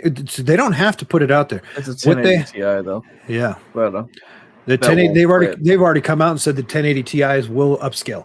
There is not one RTX 10 card and not one RTX 20 card that will not play the game without upscaling, and that's because of the chipset and how the cards of the 30 series are designed. These new games coming out were based off of the 3000. It still wants an i7 8700. Yeah, the processors is because the processors really haven't changed much. These games are GPU based, so it's going to be. So I mean, it's still not bad though. but I just figured I'd look it up at the same time while we were doing that. So I'll have to find the YouTube video I watched on it. The guy does really good technical breakdowns of games, which is something I'm wanting to do. He's been doing a lot longer, has a little bit bigger budget than I do. But it did come up. It did as it came up from all that stuff. I'm gonna have to get myself an Intel system so I can do side by side comparisons at some point, which was what the plan was before job change and all that stuff. But it's gonna be interesting. Is this a trend that we're gonna see with new games coming out? I think so. I think we're gonna see a lot of the new game developers decide to say, "Hey, we're not going to design for the older hardware. We don't want to focus on 6 million different points. We need to be able to focus on the new and not try to support the old that's dying." Now, graphics cards, I think it'd be crazy not to design a game that can run off of the 2000 series cards. Yeah, I mean, but having to go back to a 10 series or a 900 series,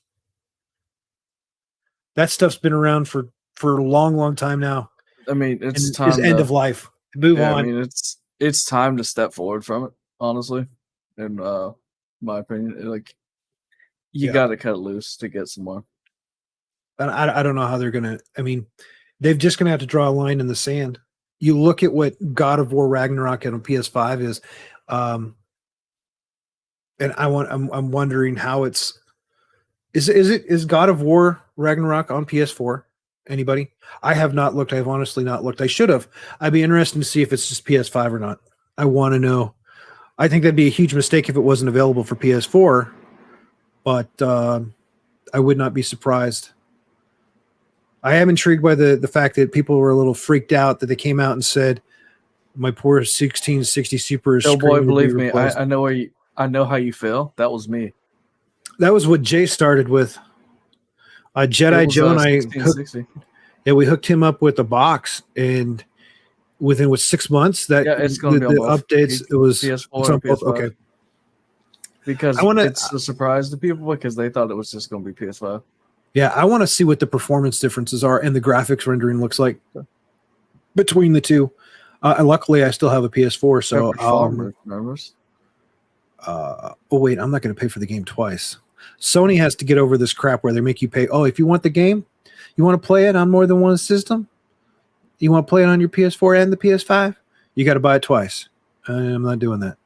So I'll have to watch people's gameplay on the PS4 to see what the rendering looks like. Well, I'm not going to be playing it on PS4, so yeah. I'm sure somebody will. Yeah. Yeah, that's 16. I mean, the good thing now is, so what's really cool is Intel has to get their driver 1660 did well when I first started playing Destiny with it. Oh, I didn't even realize he said super. Super. That. Yeah. Every time I hear PS5, I think of the side by side, right? Yeah, I'll pull it up. Like honestly, Joe, like I have a big case too, and I was like, that case is not even gonna hold that thing. Yeah. By the way, I have to give a shout out to Christina. She's the person that all CB's art. Gabby wanted for the longest time. Calvin's got his goat. I've got my Hulk. She wanted her own dedicated logo, and she loves corgis. This is what we came up with. Christina knocked it out of the park. Yeah. So Abonis and I were trading DMs back and forth. This is huge, people. This is a Asus ROG Strix 4090 graphics card. It's as big, almost as big as the PlayStation 5. And we already know the PS5 is big. So, really, really interesting fact. You all know that the Asus ROG Strix 4090 has a larger power draw than the PS5 and the Xbox X, and more heat. The ABI, the board, stops right underneath the art where it says ADC10 right here, because you can't see my mouse. Well, can you see the mouse? Okay. This is where the circuit board, the printed ABI. AIB stops. There's 2 fans on the other side, and there's another through fan here. That's how much cooling they have to do, and which is why I am right now the lead video card in my pocket is the MSI subrim, because it's water blocked with the radiator, and I don't want to mess with trying to worry about thermals. But for those that are curious, this is how big it is. So PS5, Asus ROG Strix 4090. Asus ROG Strix 3090. The 4090 is greatly bigger than a 3090. The Leon Lee Evo XL will explore. So, if you get a Founders Edition card from NVIDIA, that'll fit in most cases right now. You're just not going to have a lot of slots because it's 3 slots, 3 stack. But if you go with the other several of the other AIBs, because of how they have to do the cooling and manage the power, you're going to need a bigger case. These onsets of the NZXT mid-size box cases are like this big. That's not going to work. You might be able to fit it somehow, but your thermals are going to suck and you're going to destroy your card. So you're going to have to think big. You're going to have to plan differently. But that's why, again, I'm going with the Supreme, because it's water cooled, it's small, it's 2 slots, and that's it. I mean, if I'm liquid cooling my processor already, and since the new AMDs are running hot at 90 to 95 Celsius, I'm going to do a 3060 rad mounted at the top of the case that does the cooling for the CPU, and I'm just going to do the MSI subrim with a 240 mil rad mounted to the front or the back, because the Leon Lee actually goes in the back, and then I'll still do bottom airflow fans. Still, it's going to be a lot bigger. Cooling's going to be interesting, but then I'm still going to put it inside of a case, and I'm still going to put the vent with that case venting outside, because I'm tired of my room gets hot. This office gets hot. I don't want to have to deal with that. So it'll be interesting to see how that stuff cools down. But also, you look at the longevity of your system. You run hot with your using air cooling and everything. That's a shorter life expectancy for the hardware. This is how power and thermals work. You want it to last longer, make sure the temperatures stay down in that. Does that mean that you have to liquid cool it all? No. That means that you're probably going to have an AC unit running inside your room to keep you around 70 degrees to keep that hardware under the thermals. A lot of people are going to have to change up the way that currently have their stuff and everything just to make that work for them. Yeah. So Ibanez and I were talking, and he's like, once you get yours figured out, let me know so then I can just see if I can do what you're doing. And I said, I don't know if you're going to want to spend the $2,000 on an AC, a humidifier controlled AC unit that goes inside of a rack mount case that you can then pipe outside. He's like, I don't know if this is what I'm doing full time and I can keep my house down and my electric bill's saving $20 or $30 a month on cooling.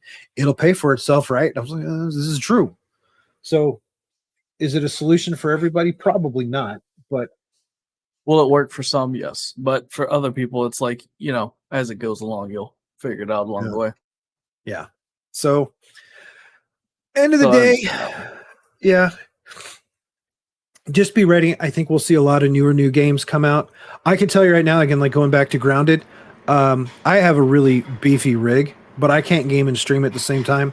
So when I do build my new system, this system that I'm on now will become my streamer rig, and then I'll use the other one for gaming and cyber security calculations, forensic data analysis and stuff. But yeah, it'll be different having 2 rigs, because the problem with Grounded, well, it doesn't stress the card out. There is so much, even if you put it in medium, so much detail in this game because of the nature of the game.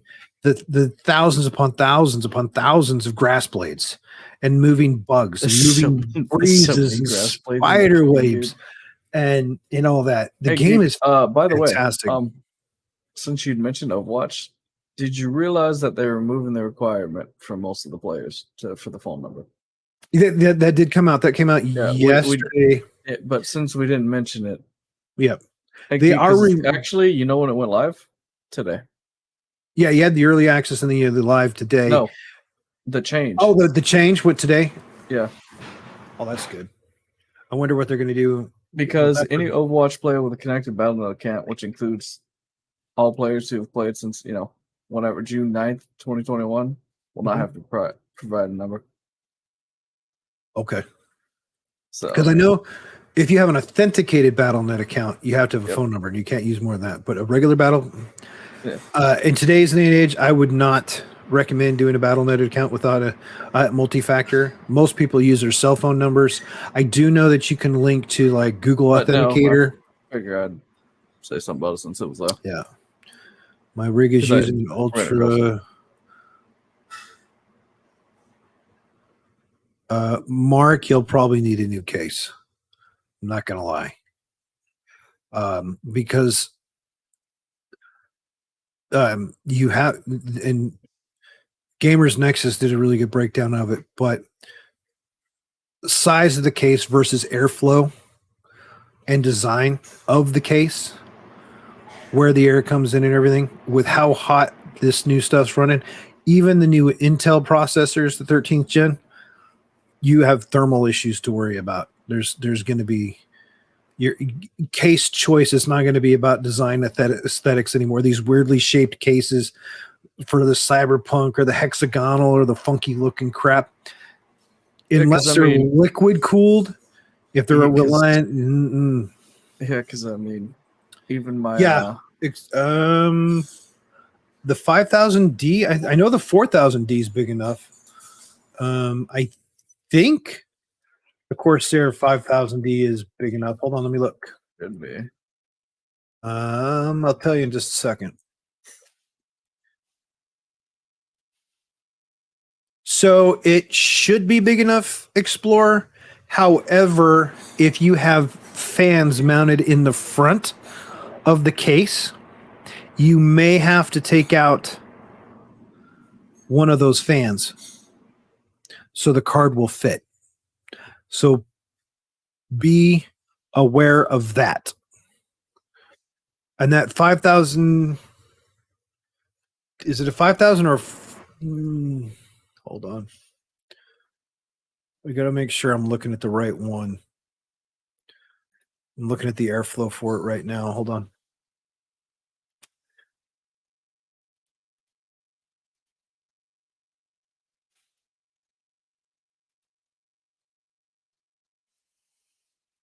I'm on Corsair site. Yeah, it should be ready to fit, right? Yeah. You're looking PC now as well? Yeah. Cases. I'll search 5000D. Share this.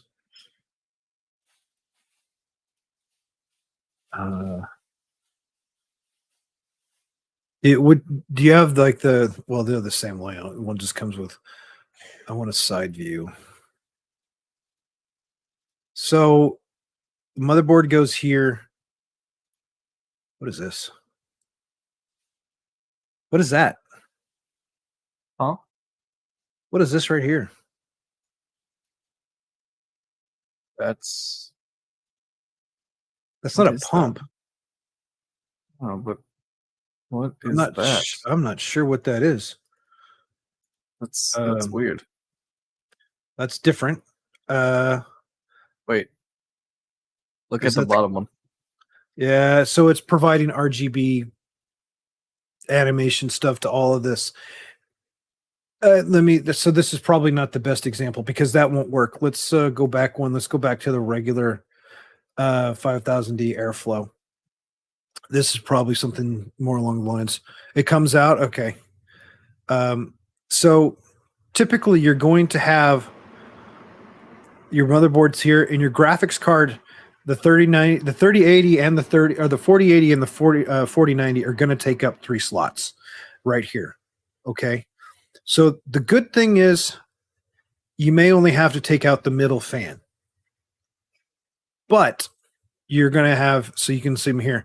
But if you go something, and one of the reasons I like the Leon Lee case, I think I have it over here. Which one? The Leon Lee. No, you're talking about the dynamic case? Yeah, the big one.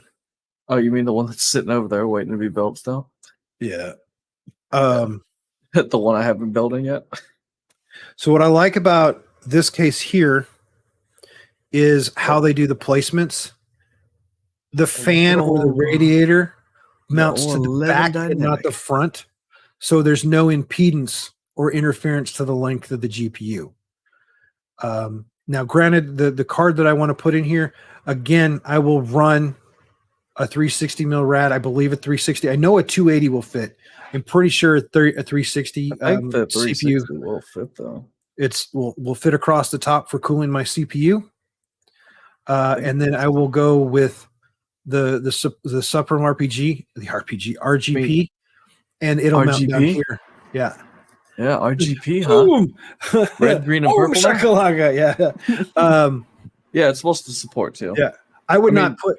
Honestly, I wouldn't put two three. So. Yeah, Joe, I wouldn't put 2 360s in there unless you go overkill on the power. But the other reason that I like the Leon Lee, and I'm going with the Leon Lees, is I will spend the extra money to get the Leon Lee fans instead of having 2 cables off of every single fan. The single. You can daisy chain up to 6 together, but with how the box is designed, I will have 3 across the top with 2 wires instead of 6 wires. I'll have 2 going across the radiator, so 2 wires instead of 4 wires, and I'll have 3 going across the bottom. So again, 2 wires instead of 6 wires because they snap together. And, just to let you know, it goes up to 16 fans on one controller. Oh, is it 16 now? Oh, they have a yeah.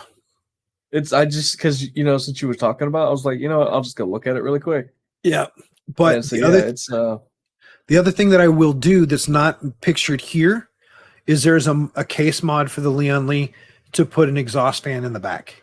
I will do everything I can to properly vent this case to make sure that the thermals are expelling the temperature. It's got to go somewhere. Even if you liquid cool the CPU and the and the GPU, those thermals. The dog's back. Oh, yeah, I see him. Yep, he's on your left side. Yeah, the thermals, the heat generated has to go somewhere. Yeah, literally, not much you can do about it. That's pretty good though, man. To put like up to 16, that's a lot of fans put together. But so I'm looking forward to it. We'll see what happens. It's not bad connecting for it either. I'm just looking it over real quick. So the case is good. I like the Leon Lees because you can hide the bulk of the cables and stuff for the management in the back, which is what I'm going to do. My biggest nightmare has always been the fan cable management, screwing things up. I also, with the motherboards coming out, I will not be building any more PCs that have physical platters in them or SSDs. I'm just going M2 drives. Since I can get 2 terabyte M2 drives for under $180 that are fast and dependable, I will get that. Or you can go out and you can get a 4 terabyte M2 drive, not the fastest M2 drive out there, but a 4 terabyte for a storage drive on a PCIe 4 slot, perfectly fine. So all of a sudden you can have taking up no space, no cable management, no extra power or anything. You can be running 10 terabytes of M2 for relatively affordable. Or even if you just want the one, if you're building the box today and you do anything less than a 2 terabyte M2, I really think you're making a financial decision, a gut one. I mean, you can get 1 terabyte for $100, $120. Why not get the 2 terabytes to hold you over for the OS and give you plenty of gaming space if you only want to go with 1 drive? If you have the money for 2, I would do 2 terabytes, or at least one 1 terabyte and 1 2 terabyte. I always try to keep my OS drives separate from my gaming drives. That's just me. I understand. But yeah. So you're going to end up with bigger cases. Yeah, definitely. And there's not much you can do about it. So like, here's a better picture of the case. This is where the fan will mount, and I will put this will fit a 140 mil fan. I will put a 140 in there to exhaust. This is not something that I build my PCs to last me about 2 years. Before I start looking at upgrades. This one I have now, I hadn't upgraded a PC, and I had been playing console for so long. I hadn't had any PC upgrades or anything like that in a long time. So I've had this for 2 years, two and a half years now. And Yeah. Did you want to stream? Do you want me to build your PC, stream it, or how do you want to do that, Joe? When you get the parts, do you want to bring it over and we build it? Since all the streaming stuff's here, is that what you're saying? Because I'm cool with that. What do you think, Jay? We could do a live stream build. I don't see why not. Because I mean, I don't know. Like, I think we should sit down with Joe and talk about it too and see. Yeah. Yeah, but I'm saying no. So Joe, what I'm saying though is, you to build it while we stream and while we talk while you're building it, right, Geek? Is that what you want? I want to build it, and I'm fine bringing it. But I'm saying, do you want to build it on stream? I have all the cameras. No, that's what I'm saying. He can build it while we're Did you want to build it on stream? However you want to. However you want. That's fine, because I got the space here, and we can do that. Because I've got this guy. And this is set up now too. So I've got a 3-camera rig set up, and there's actually a 4th one that I haven't turned on yet. Right over there. I got him backwards. He points to an empty space and he's like, "It's there." I've got it set up now so the 3D print station will be able to be streamed on a regular basis, and we can cut to it and everything. So I just figured it's going to be all these components. Yeah, so you're going to have, so those that don't understand, for a new PC, and Mark, I don't see anything wrong with the spinning platter. However, mechanical platters have a higher failure rate. They're doing less warranty work on it. The 256 gig SSD is no longer sufficient at all. They've already come out and proven, in order to efficiently run Windows 10 or Windows 11, you must have, and for performance standpoint, it'll run on a 256 gig, but you want double the space requirement. You need a 0.5 gig drive to efficiently run Windows and the required install stuff. Thank you. That works. Yeah. Save you some time there. So you need to look at that one, Mark, if you look to upgrade down the road. Plus, with this bulky and the platters, the spinning platters actually generate heat, and every little thing makes a difference. So you're going to look at, for your PC, you got a case. Leon Lee's were what, $250? Oh, the one that you just had up was like $170, I think. Okay, so we'll say $200. The power if supplies. You want an exact price? I'll get you one. Okay. The power supplies. In that case. Yeah, it's the Leon Lee 011 Dynamic. Yep. Right now you can get it from Newegg for $149. Okay, so it's come down. Yeah. So I mean, if you try to get, if that's the that's the white one. Yeah. So my build, I'm actually going to build a white case this time instead of the all black. Yeah, because this is the white one. That's the same one that I have. We had this discussion, I think, on the tech thing. When originally came out, I thought you had to have a PCIe 5 power supply to run the 40 series cards. I was incorrect. There's an adapter for it. However, the 4090 requires, to run it its full performance, 600 watt, meaning you're going to have a 1200 watt power supply, because That's 600 of it. If you've got Micro Center by you, it's I do. Still 150. Nice. In that case. I might have to. The white one. I'll go pick that one up in the fans. I'm starting to get. I'm going to start getting the components now, so when it comes time to buy, that way you can the actually, GPU, the wife doesn't kill me. If you slowly buy everything else, so you're going to need that. If you have the power supply in your system, anything under 1,000, right now. So there you go. And if I go in there and buy it, I think I can get the DDR. Which I want to do. I want to go buy some stuff to get the DDR5 kit with it, so I can give that away, because I won't use that. I'm going to use 6400 hertz RAM to give me the peak performance out of my 7950 card processor. But one of the things that came out, they said you don't have to have a new power supply, but to properly power the cards, there was an article that came out by Videos.com and a few others there. They said the 4090 will require 600 watt. And to get that true load, you're going to have a 1200 watt power supply. So if you don't have a 1200 watt power supply, you're going to be underpowering that card and it's going to take a performance hit. The 4080 16 gig does 450 watt, which means you need a 1000 watt power supply. Gamers Nexus did a breakdown on this one. Videocards.com did a breakdown on this one. There's been a few others that have done benchmarking on it. So how realistic that is, I'm not 100% sure. But anyone that's running with a 650 to 750 watt power supply, I'm sorry, you will need a new power supply. Now, we're not expecting to see the PCIe 5 power supplies on the market till January.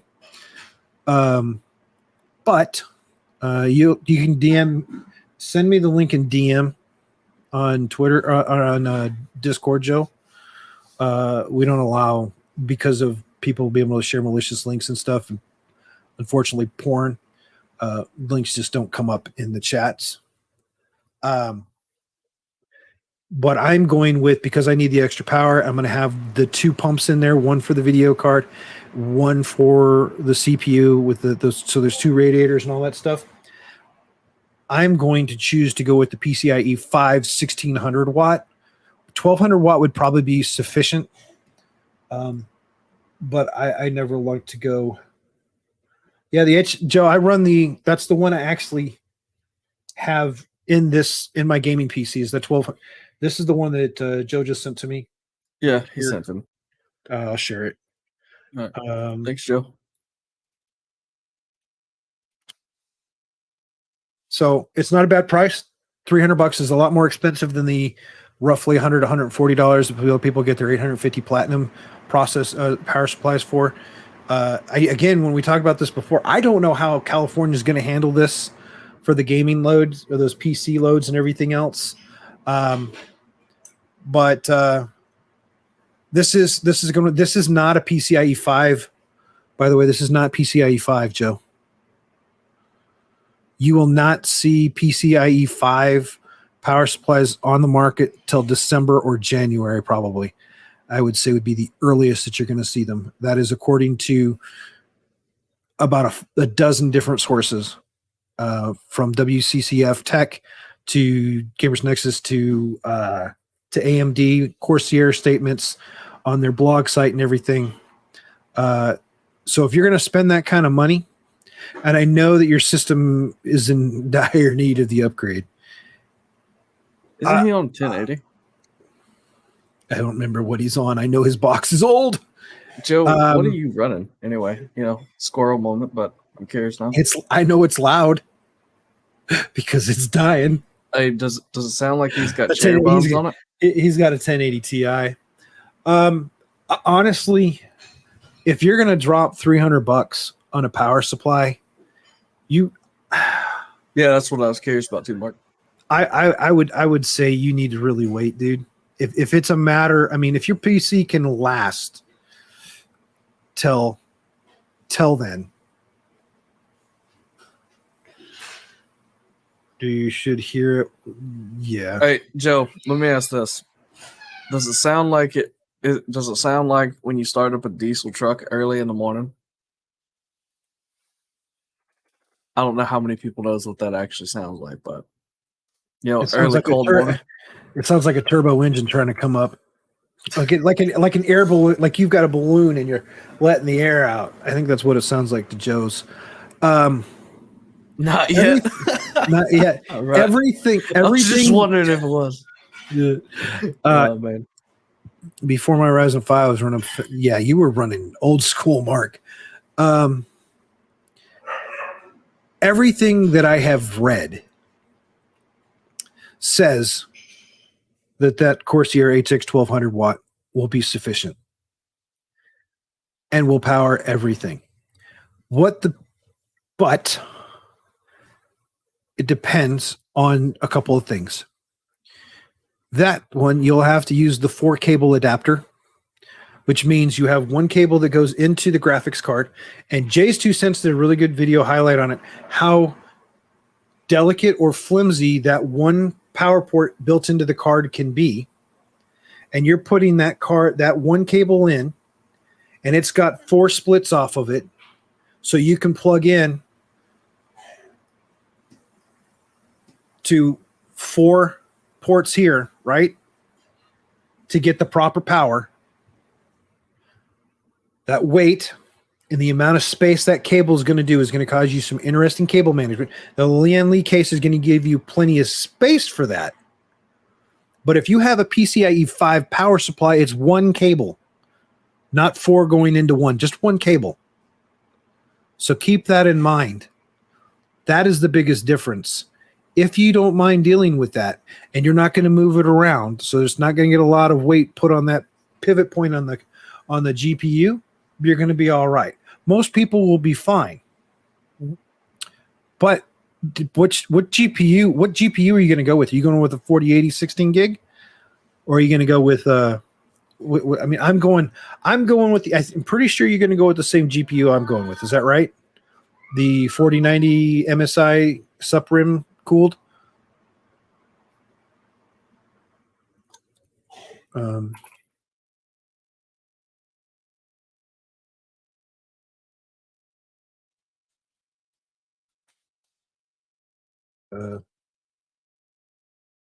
With this one right here. Let me get down to it.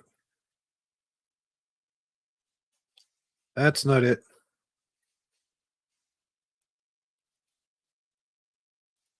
I know I have a bookmark. 4090.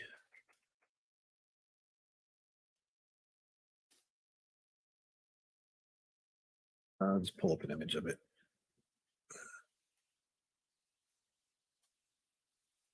So this one right here. This is probably the GPU point. Chill. Oh my gosh. He needs help. But this is the one I'm going with as of right now. Best Buy is going to carry it. We got a retail ID. It's not available. So it means you can do the monthly payments if you want. But I like, again, is that you have, this is your card here. It's not taking up 3 slots. It's not taking up 4 slots. It's taking up 2 slots. It's got a water block already on it. It's going to a 240 mRad. So the cooling temperature on it is already taken care of. I don't have to stress my temperatures. Now, this is the cable I'm talking about right here. This, Joe, is what your headache will be about. Why NVIDIA versus AMD for the GPU? We've talked about this a couple times. But let me finish talking about this cable right here. So you're going to have, this is what I'm talking about. This is the adapter cable. This goes into the card, and then you have to have 4. If you have a PCIe 5 power supply, this cable is no longer there. This is going to be this one pin coming out to it. That's it. And it's going to be a lot less load, a lot less fragility onto, do we get to see where it gets plugged into? Where the heck's the top of the card? Can't you show me the top? So right here, yep, where the adapter plugs in. It's, you don't want that stress. So I am going on this round with, this will probably be for myself, unless NVIDIA gets off of their high and mighty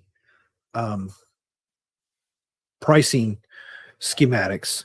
This will probably be the last time I definitively go with an RTX NVIDIA card. And the main reason I'm going with that is the global support that NVIDIA has right now for gaming, for technology. It's 40% boost performance with the AV1 encoder into OBS, as well as another streaming platform called Prism, where the NVIDIA RDNA 3 is not yet supported. I do like on the RDNA 3, they're using 2 chiplet pots on that board. It's something to help manage it, so you're getting a lot more accuracy, a lot more control. I think you're going to see a lot more bandwidth off of it and performance. This time around, though, I'm just going to stick with something I know it's going to cause me all sorts of driver issues. AMD's gotten a lot better about it, but that's why I'm going with the NVIDIA this time around. So are you putting a 7800 XT in instead of a 40 series card? Is that what you're doing? I forgot about streaming piece for me. I don't stream. So, okay. But you know, Nothing. if you ever feel like it, you definitely could. Yeah, I don't stream. I stream because I enjoy it, and I stream because I want to earn. And this is I'm not going to keep any secrets or any qualms or hidden things about this. I would like to make a couple $100 a month from streaming to pay for my goodies, to pay for me to be able to test stuff on stream, for me to be able to buy games, to be able to do hardware upgrades. So like if there's something coming out, or if I have a card coming out, like a GPU, your GPU's been going out for a while now. If you were streaming and making say $250 a month, at the end of 6 months, you could go out and buy a graphics card, or at the end of 3 or 4 months, you could buy a decent graphics card to hold you over or something like that. 1 or 2 months of streaming, if you have a decent follow base, subscriber base, you get ad payment and all that other stuff, you can probably get enough to pay for your power supply. So it offsets costs so the wife doesn't get as mad. If that makes sense. But and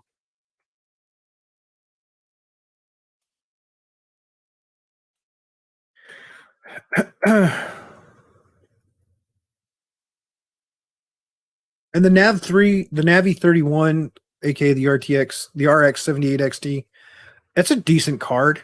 For anyone that's curious about what the card is, it's just as big as say, here, I'll share this. Might as well share it, right? Yeah. I had this one bookmarked, so I knew exactly what card Joe was talking about. It does have RDNA 3 in it. It's got good performance, good driver base. It's going to be about the same size as a Asus ROG Strix 3090, so not as big as your 4090 cards, but it's still going to be bulky, and it is 2 slot. It's not thick, but it's slot. It's longer because the cooling and the fans on it that you'll need to be observant on. Well, for you it is, not for me, Joe. But it does have the RDNA 3 in it, which is nice. I want to see the benchmarks on it. The release date is next month, or is it this month? I don't remember what the release date exactly is for it. Soon, if it's not out by now. But they've come a long ways, and they're giving it. I don't think they're right there yet for the true direct competition against NVIDIA. But what I do like is that we have Intel starting to make their footprint, and they've already stated we're in it for the long haul. So I would give Intel another generation or two, and they're going to make some advancements. AMD is going to get to that point. Now, AMD finally had a stock release article today. They're taking a stutter hit in finances. They're not as much PC desktops demand as there has been in the past. A lot of people are like, I just got the 5,000. I don't know if there's enough of an oomph. For me, having my system a little over 2 years old, it does just fine, but I would like to get a little bit beefier and then have that hold me over for 3 years.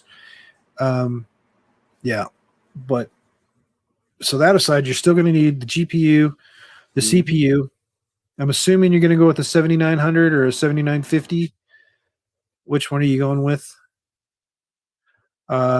You'll need 32 gigs of RAM. Nothing less than don't settle for anything less than 6,000 hertz. The 6400 hertz RAM is going to be a little bit more expensive, like 30% more expensive. So I'd be leery of that one. You'll need the M2 drives. You'll need the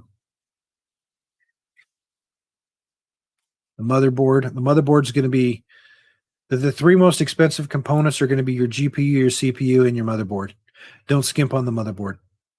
I've seen you've got MSI came out with their B650 boards, with the mid-range one being around $300. The board that I'm going with is either an Asus board, which is going to be $490, or the Gigabit Aorus, which is around $650. I still haven't decided on which one I'm going with. I was waiting. It's a process, though. Yeah, I got to wait to see what I'm going to choose, because the video card itself, I need to see what the reviews are on that MSI. But I assume that it's going to be pretty good. MSI puts out typically pretty good cards, so I'm not going to worry too much. Yeah, I mean, theoretically, it should be fun. Yeah.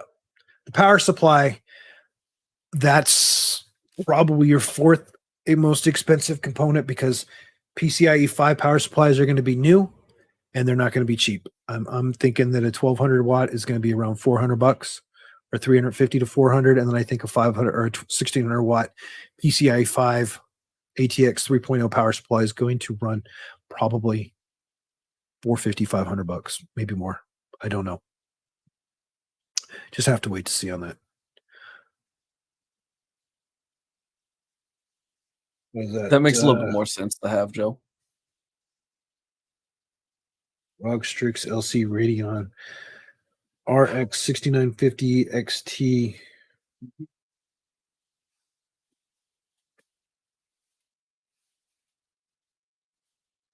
Thanks, bro. Appreciate that. There it is. Okay. Liquid Cool from ROG. Yeah, I know. And Asus hasn't even brought out their liquid cooled 4090 yet, so I'm waiting to see what that was going to run. But I know both Asus and MSI use the same POS caps, so they're not going to pop. But if there's liquid cooling, less to worry about. 225, 165 hertz boost clock.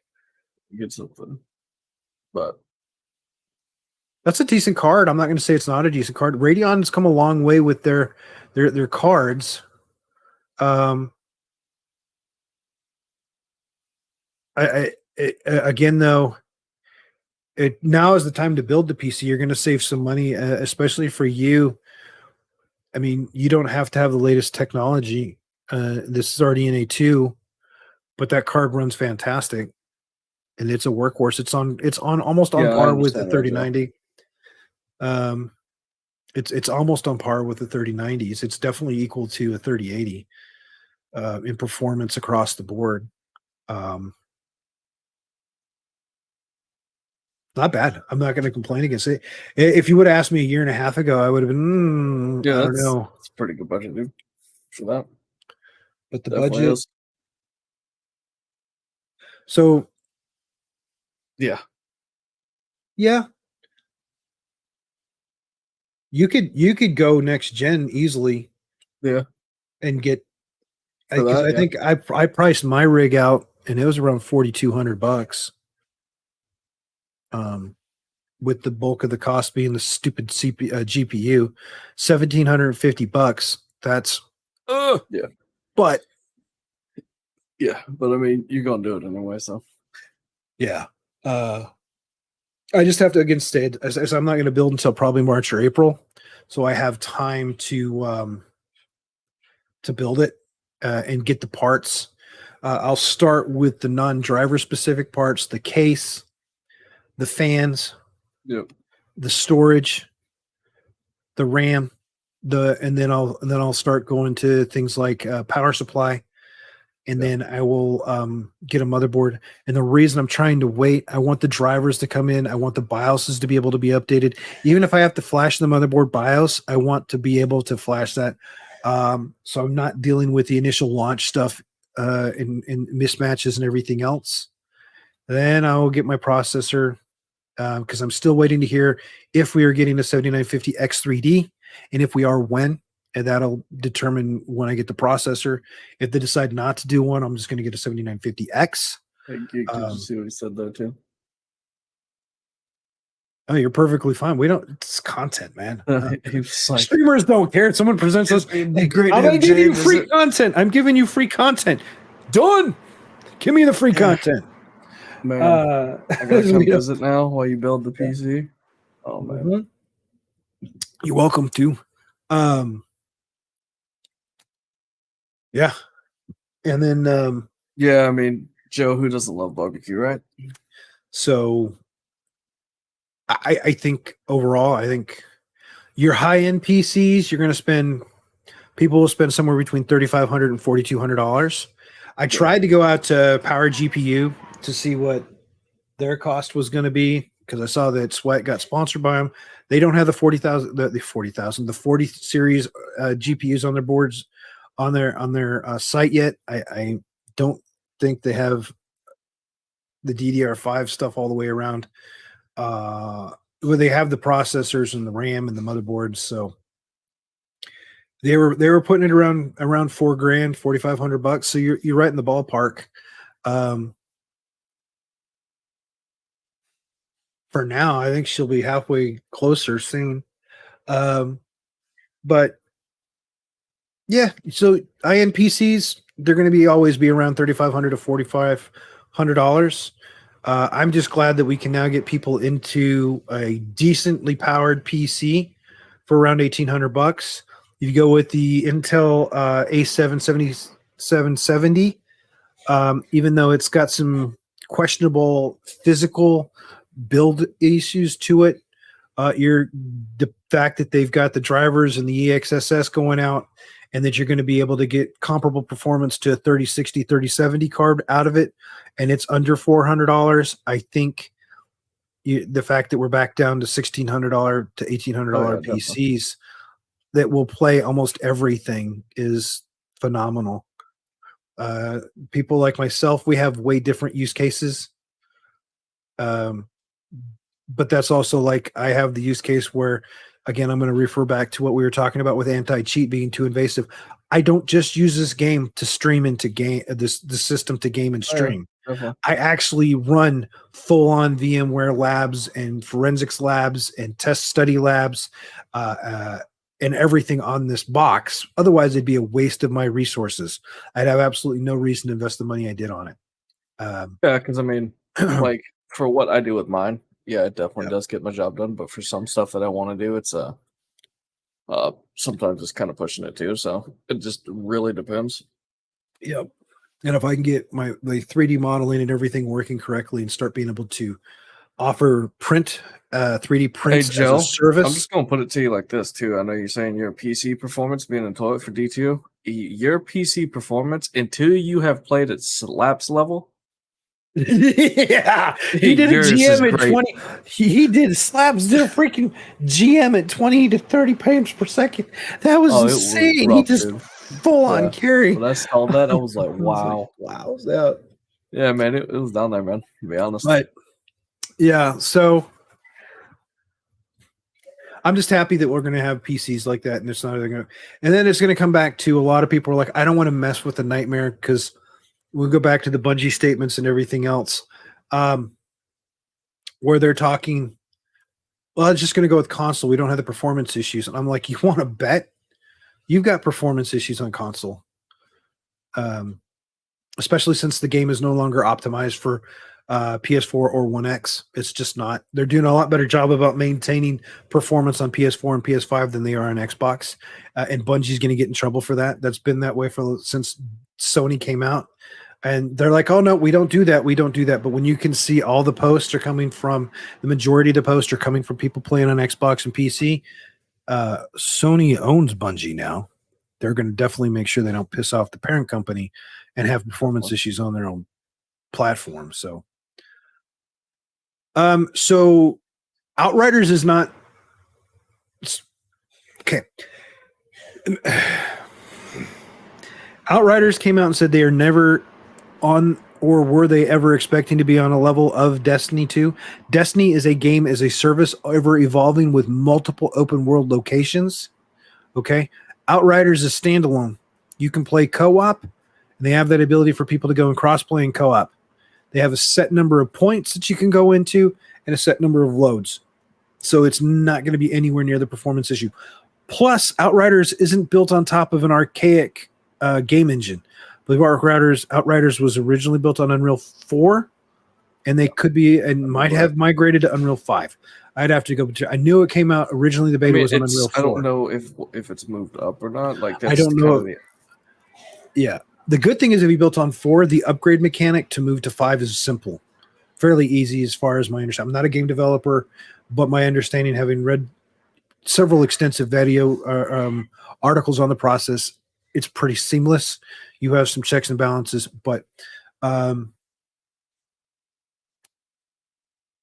this is a conversation we've had lots on. What is Bungie going to do with their engine?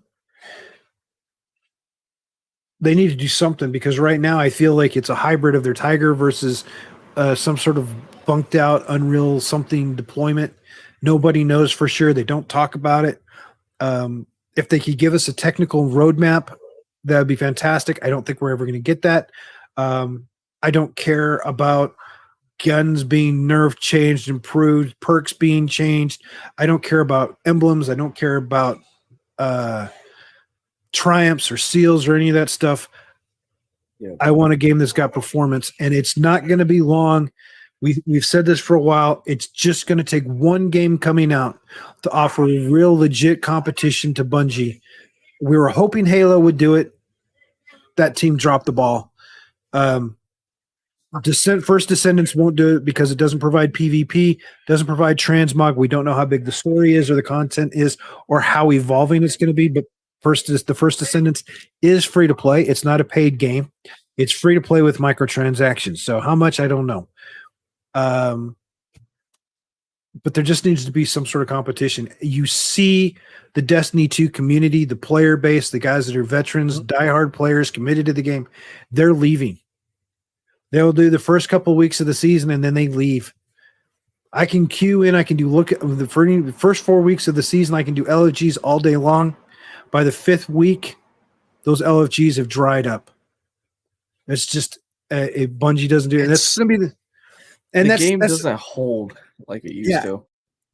Well, that's the nature of the beast. It's been around for 7 years. They got a content. And everything that they do to bring out, they make it a grind. Oh, we're going to make you play. Yep. Like last week. Another dog? Different one? The husky. Oh, okay. Coco, what are you doing? Yeah.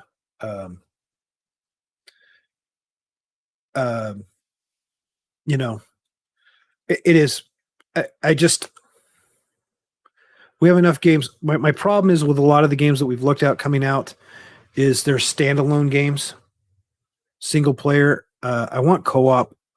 The fact that Grounded is free to play on XPass, phenomenal. That we can have 4 players in the group, phenomenal. You know, the drop rate at red frames for season weapons are piss poor. I don't care about red border RNG anymore. That's a joke. Crafting weapons this season and last season to me is, what is my red box RNG, and can I get a Shiro Chi checkpoint so I can go farm weapon levels?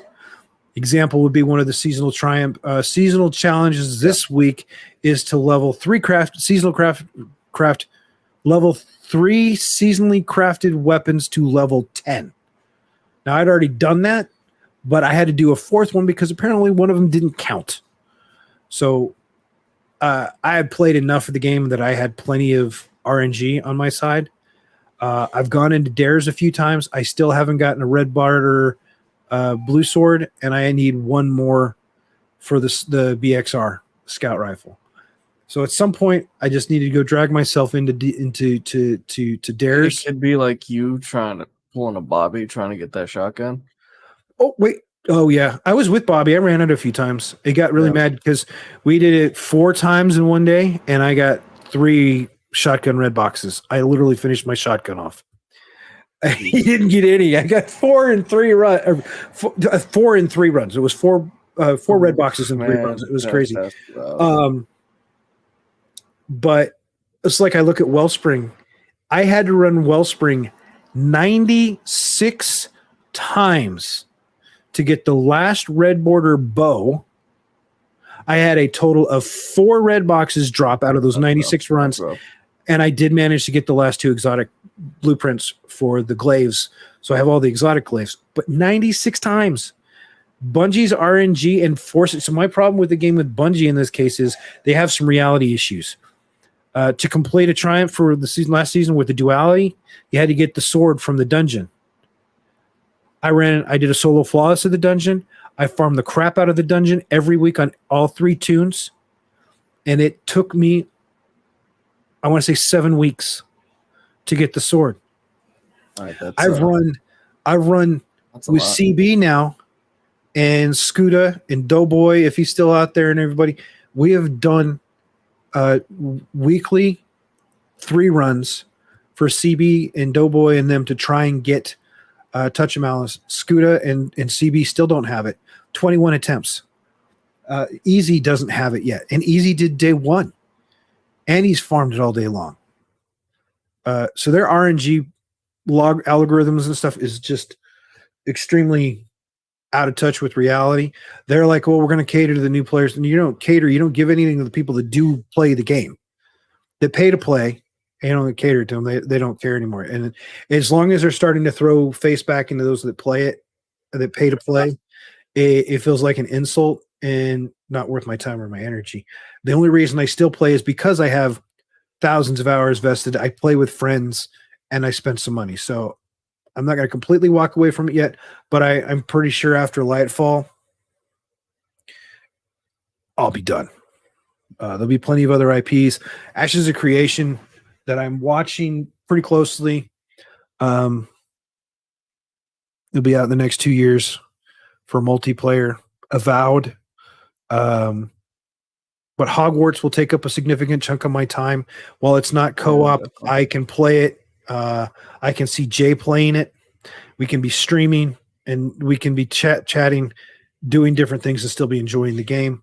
So I do see one of the aspects of streaming providing that ability. So what you're really saying about the drops in Destiny is they're worse than drops on WoW. Oh, I can calculatedly farm World of Warcraft drops. Yeah, but I'm saying, I know if they want to be called MMO, right, for drops and stuff, it's like I should be able to calculate how many times to get a certain thing done. I shouldn't run it 90 times and have nothing to show for it. Yeah. It's like, what was it? Well, Scourge of the Past, man. How many times were we running people for Anarchy? Let's see. There were people Scourge, that we ran. I ran Scourge after I'd gotten Anarchy 100 times. Yeah. For other people to get the thing. We ran people through that over 100 times. One person was 154 or 55 times before they had it. Eyes of Tomorrow. It took me 150 clears to get the damn rocket. It's Vegeta. Took forever to get it. Then he got it with us back to back. I ran no, we ran with the Bontas for it. Yeah, we ran Bontas. Yeah. Him and his brother. Yep. And then was it Dreamy that we ran? Yeah, because Sunshine. Which one coined I took the stairs? I thought it was Sunshine that coined the phrase. Was it Dreamy? Media. Because remember, we didn't tell her about the ball. We did. Oh yeah. Oh, but that was the best thing. I took the stairs. So their drop rate's horrible. Definitely was. Vow. I mean, how many times I ran that thing every week on all 3 tunes. You know what? It got to the point for Vow that it was like, Geek's gotta go run Vow. He'll be back in like 30 minutes. Yeah, people stopped playing. We just got the CP and we did the last boss. Yeah. It was to the point they're like, we're only going to do the last boss. And if it wasn't a group of people that I was playing with, it wouldn't have been in there.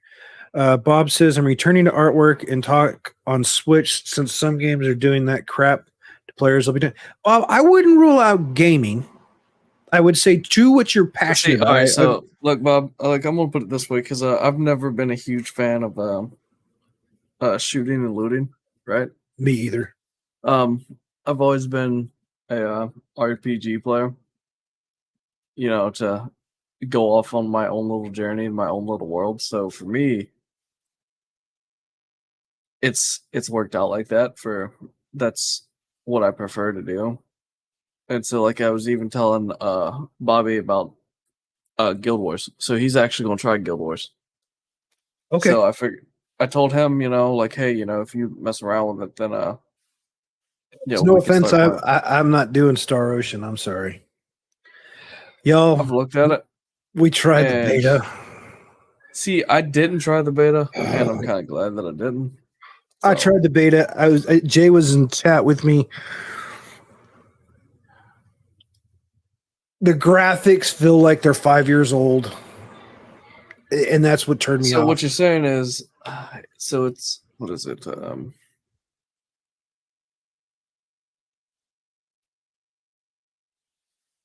what you're saying about the graphics is it looks worse than the Last Hope remake. Yes. Yes. That's bad. Yes. Yeah, so Bob, just do what you're passionate about. Do what Joe, excites the you. beta for the new Star Ocean games. But I mean, if you're not like happy playing the game, then yeah, I'd definitely change some stuff up, man. To be honest. Yeah. So if You you just guys noticed the green part on my hat. I forgot it was green. Oh, I noticed that when you put it on. I didn't. I didn't say anything just because this is like the top of your PC for the top fan, a couple other parts.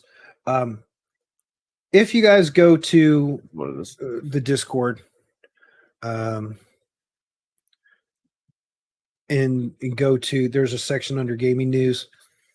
I have one for tech, security, and gaming that's got hardware in it, and then I've got general game specs, or general game specific news. You can find some stuff in there. There's a final report that was released. Here, I'll share again. So I try to put in this all in one place. I have a blog that's going live, so you don't have to go to the Discord. If you just want to be able to easily pull up this, I have a blog, gmdd.com, that I have it. I just have to finish 2 or 3 things, and it's a matter of having time for it. Right now, I'm being really focused on getting simulcast set up. So once I have simulcast set up, I'll put more time into the blog. Picture for this game? Why does this feel like Octopath look? Octopath honestly has more fluent graphic movement than so no, I'm saying like the character pictures, like they're starting to look like more like Octopath, but if it's not very fluid, that's the issue. Yeah, so I haven't read this per se. This was just them telling what the final story mission was and everything.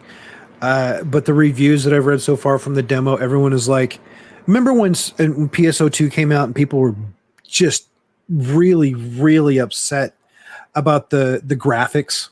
Yep, I do indeed.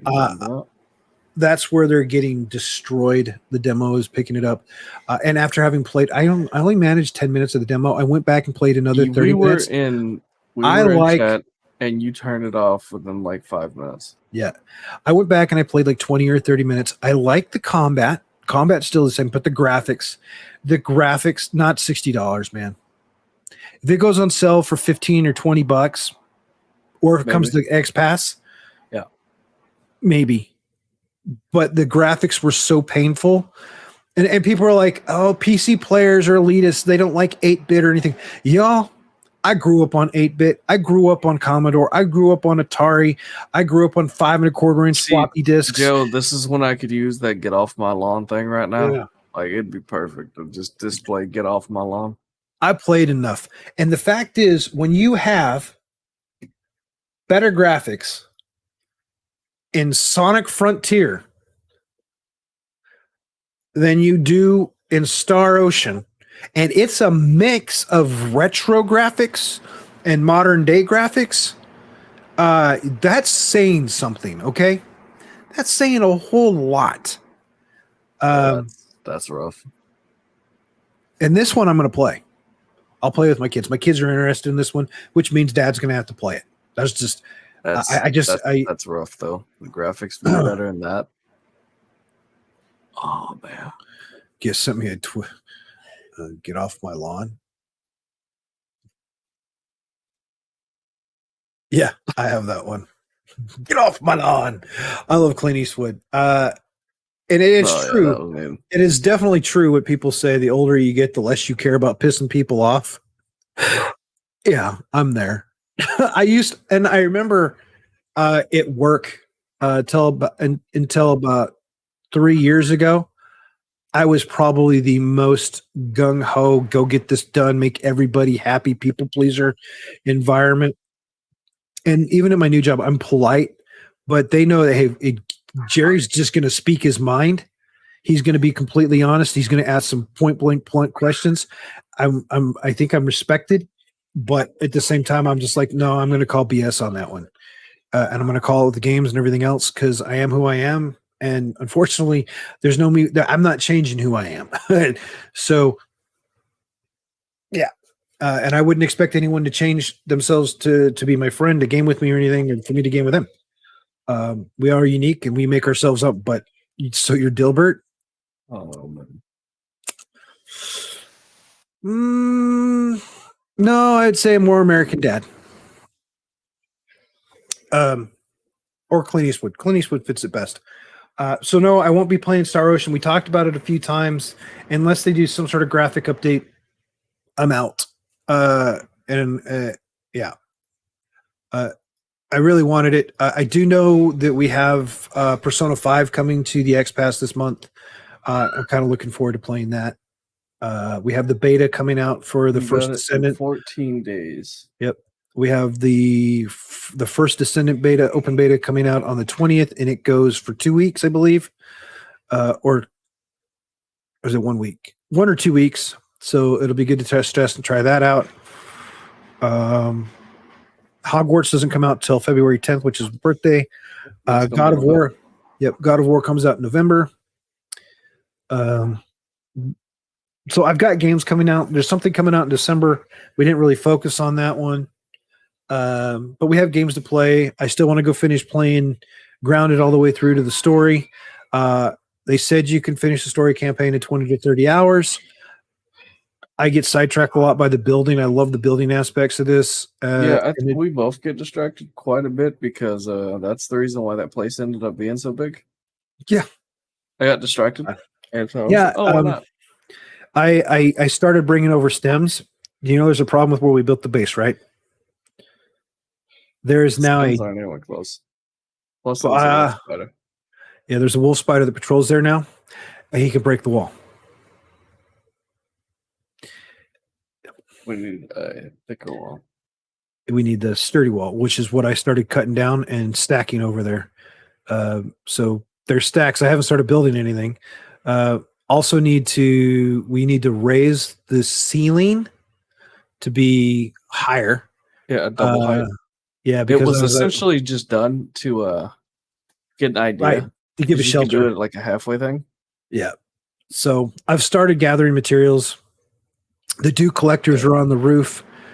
Each dew collector gives 3 to 4 large water droplets consistently. So I figure with 4 people playing, if we can get 3 dew collectors running, we have plenty of water that way. I finished 1.5 of the gardens, so we have food coming from there. The mushrooms, if you plant the mushrooms, you can eat them raw. You don't have to cook them or anything. However, we can use the one station to make mushroom slurry. We can also I have 2 jerky racks and a couple other things. So I've done a few things in there, but I haven't progressed the story. I've made a few more boxes. Like there's 2 rows of boxes. I think we have 10 chests or 12 chests. Look, I need to make a fishing pole somehow, some way. They need to add a fishing pole so I can put it down there at the bottom. Yeah. So there's lots to do in the game. They can get distracted with. A lot to do. That's hence the reason why we haven't gone any further than what we've gone. And I need to kill a stink bug. Yeah. But I want to do that with the team. I know you can solo them, and I've seen the videos of soloing them. If you can solo a stink bug, yay! I can't apparently, so I got off of his lawn multiple times by being dead. Get off my lawn. Yeah. But I farmed up plenty of ladybugs, and I'm now in the process of trying to collect more acorn parts. Trying to get more of the, what is this? Is it a stem? The sturdy stem walls? Yeah. Because the grass wasn't going to be long term anyway. It was just something that we could use to get by. So we need to do those. But the good news is you can still use the grass to be the level.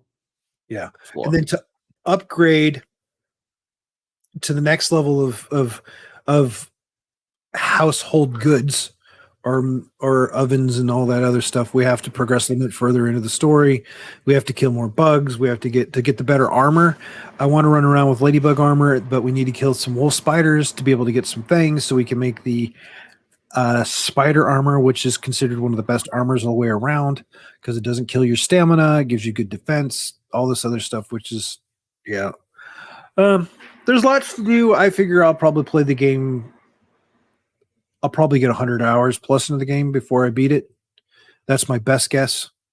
And when it leaves X Pass, If it does, I will be buying it. There's no ifs, ands, or buts in my book. It is a game worth buying,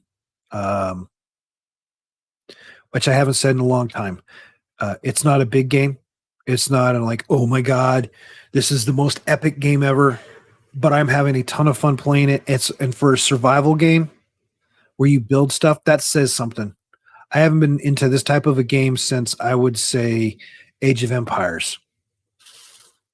I don't even really play that often anymore. I did load Medieval Dynasty survival game. It's slow start, but it is actually pretty decent. But that game, I have a feeling will take a lot, and I mean a lot of time, which I don't want to commit to it. There's too much other stuff coming out. Yeah, I can understand that. Like, you don't want to try to do that. Yeah. So, and I don't think it's co-op. So if it was co-op, I'd be happy to do it. I'm pretty sure it's not. But my understanding is single player. I haven't tried looking at any of that stuff. I loaded it. I did 2 hours of it. And yeah, if it was co-op, I would be freaking phenomenal, but it's not. The characters, the NPCs that you choose, they each come with perks and abilities, better farming, better haggling, better store stuff, better hunting capabilities, better more inclined to engineering kind of things, building stuff, crafts. So you start out and you have to gain more and more NPCs to be able to progress your town. It's not just about, hey, I got this farm. It's not just about, hey, I built this building. I not just built a brewery or a kitchen or a mill or any of this other stuff. It's Sim City combined with role playing, MMO, and all that other stuff. Yeah, because they're co-op. It's not scheduled to come out until 2023. Yeah. So, I mean, might revisit it in 2023 when we do get co-op. Yeah, but I mean, to that point, I'm probably not even gonna look at it. Yeah, I mean, we're ways away. There's plenty of other games coming out that I want to play. What gamer is Joe playing? I'm so playing that unless my PC has a stroke. Which game? I'm pretty sure he meant that. Just something that we'd mentioned a while back. God of War is PS5. Grounded's PC, Xbox Pass. Yep. What was the other ones? Oh, the first Descendants. I don't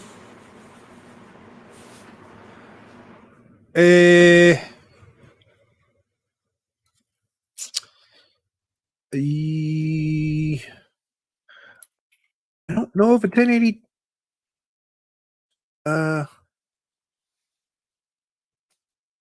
Hold on a second. 1 seconds up. Requirements. Hold on. Joe, yeah, you might as well just do that. Just go by his place to try it. Because it's Steam only. The beta is not anything. It's only available on Steam. You did request access for that, right? This is web browser. I did not signed in. I don't stay signed into Steam and browser. Yeah. Well, I'm just saying you did request access to that, right? Yeah. Didn't I tweet? Didn't I put out a tweet about it? Maybe. I think I did. I'll go check. Hold on. It gives me the Steam link, the press release page that they just did.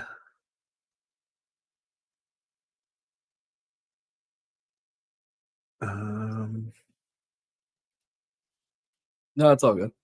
Yeah, it's right here.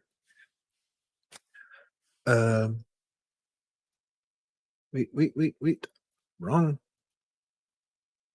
Son of a nutcracker, I lost my window. Okay. Well, I mean,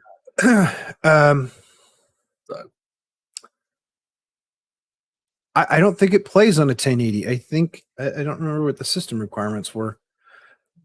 Do we see? I think I had them saved somewhere.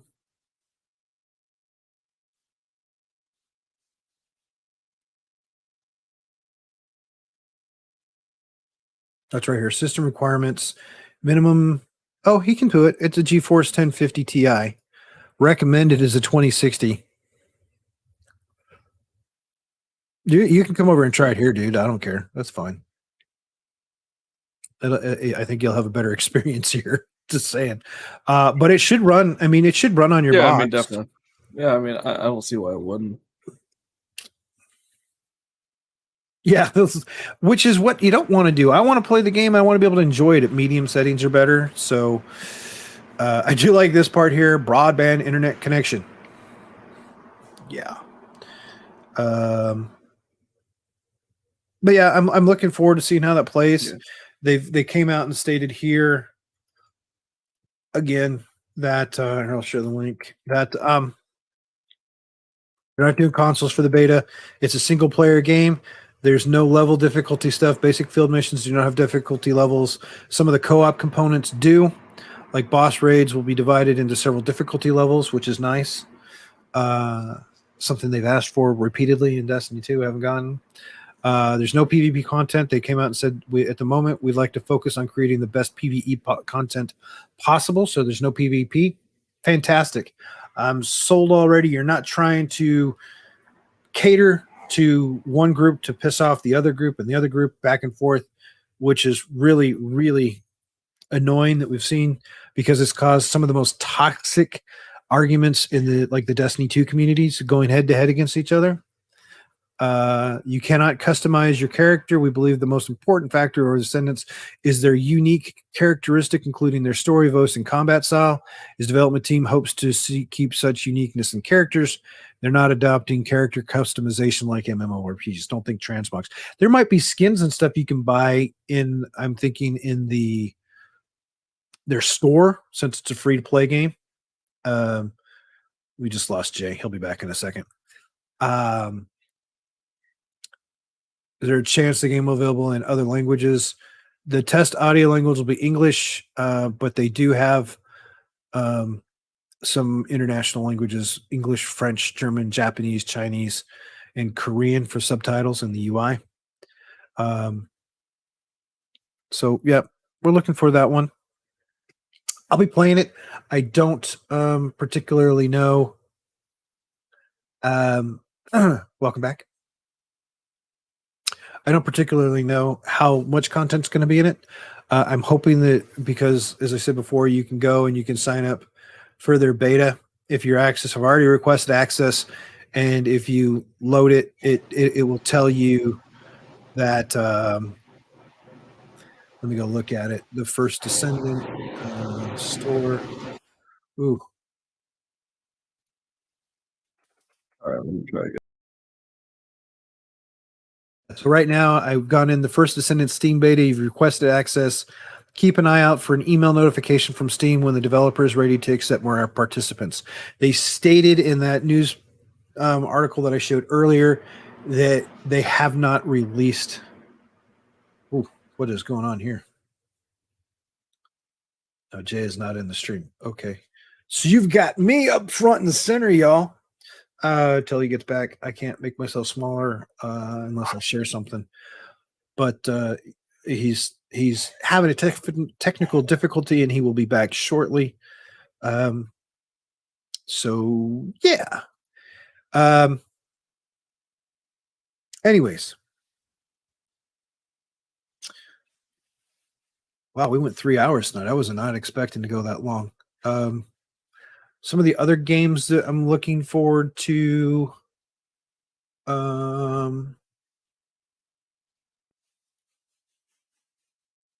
What was the other one? I am looking forward to trying out. Where is it at? Forspoken got pushed back to January 24th, so it's not this year. Starfield, not till next year.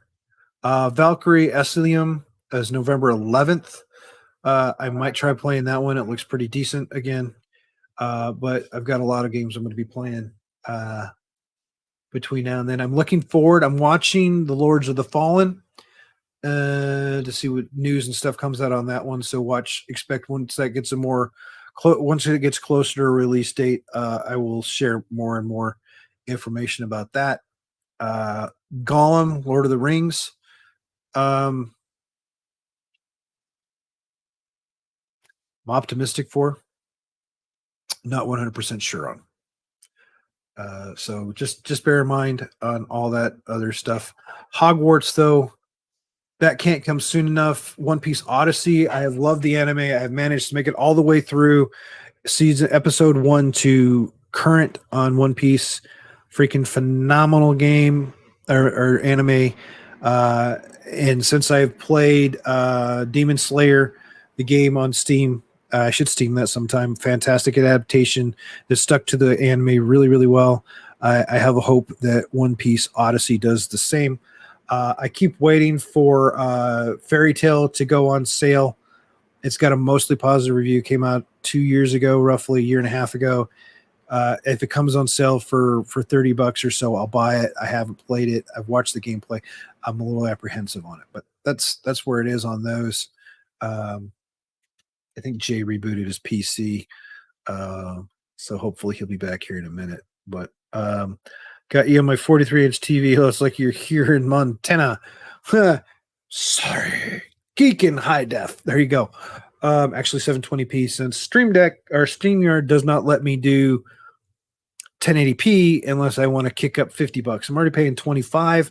But I'm the next stream that we do, the next podcast, will probably be using Restream. I need to go test it out, which I'm hoping to do tomorrow with Jay or somebody else. But yeah. Let's see. We covered. Let me look at the banners. We the topics we've covered. Games we're good on. Oh, I know. What did you guys think about the Super Mario Brothers trailer? I play it, but I don't want to get struck down. DCMA. Apparently, account invite. What? Invite. Okay. Copy.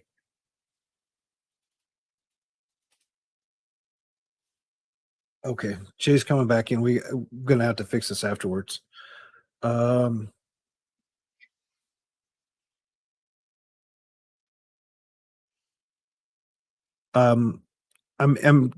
pretty intrigued by Mario. I'm a little apprehensive. I don't think Chris Pratt did a great job necessarily on Mario's voice, but a lot of us, we're remembering what Mario sounded like as kids.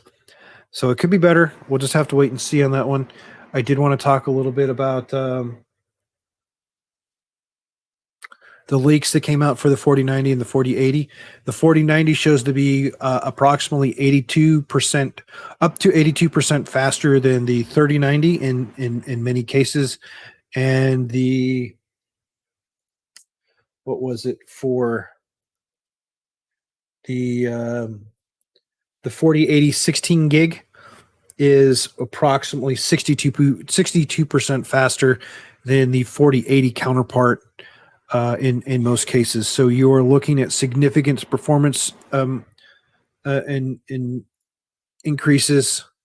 And welcome back, Jay. Thank you. But so yeah, I'm really happy with what we're seeing performance wise.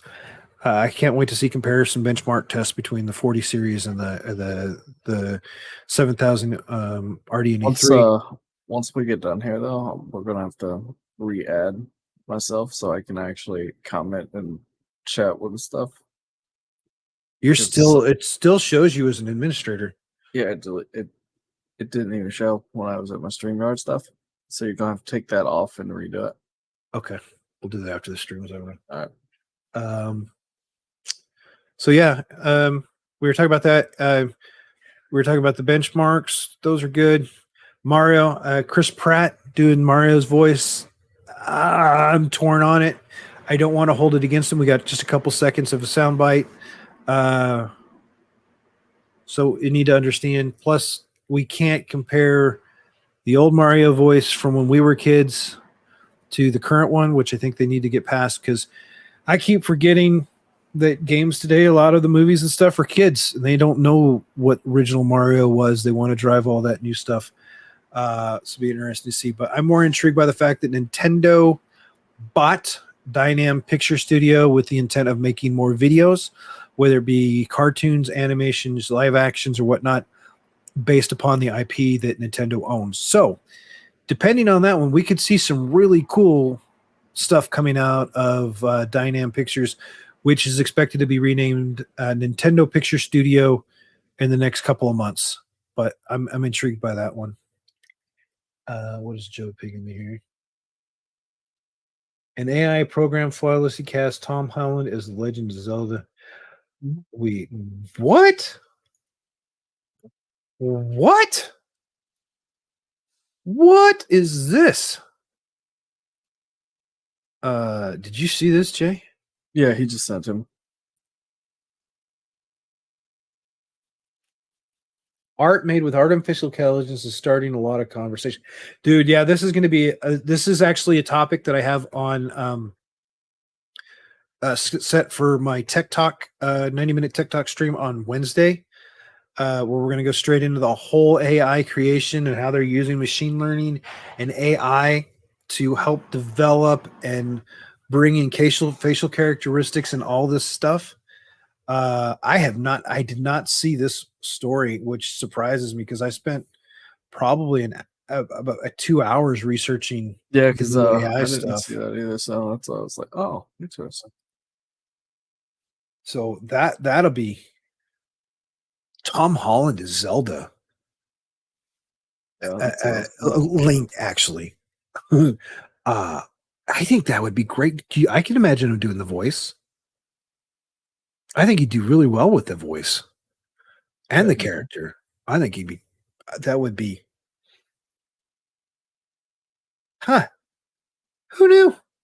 I'm good with that. I'm good. So yeah, after the stream, we'll get you set back up. I'm gonna pull the trigger on the standard thing right here for restream, and then at some point during the week, we can test the functionality gained. Man, if you really just want to do it tomorrow, we can always do it tomorrow too. Yeah, probably do it tomorrow. Yeah, I mean that's fine. Dude. So yeah, we can definitely figure something out and go from there. Looks solid. Scroll down. Yeah, I've read. I'm. Oh wow, yeah. No, I mean it's kind of crazy to see all that though. To be honest. Yeah. Oh, it's got pictures down there. Yeah. Whoa, dude. Wow. Okay, I gotta share it again.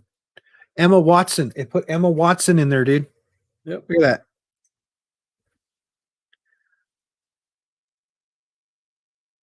Oh man. I mean that should be.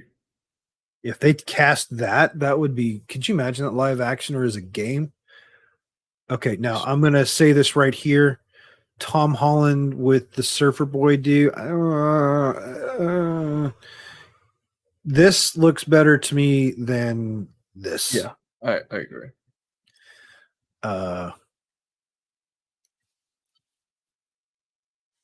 Yeah, I know that they were trying to stay true with the headwear. Yeah, but honestly, that can go. I wouldn't miss that in the game.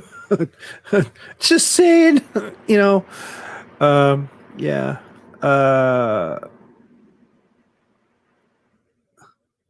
That's coming to Netflix. That's coming to Netflix. Wow. Is it? Yeah. Does it have a release date? It was pushed on September 2020. How have I not heard about this? How have I not? It's been out for like 2 weeks. Don't know, dude. When? The full cast of Netflix live-action Legend of Zelda series just dropped, revealing an all-star cast: Tom Holland, Emma Watson, and Idris Elba. I love all three of them. Looks like the series will bring together a mix of the franchise's most beloved characters throughout the years. J.K. Wow. Should be interesting.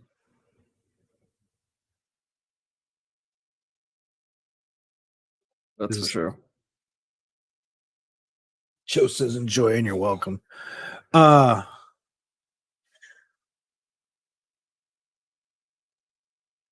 is it fake? This is fake. Is this just a joke because he's just joking?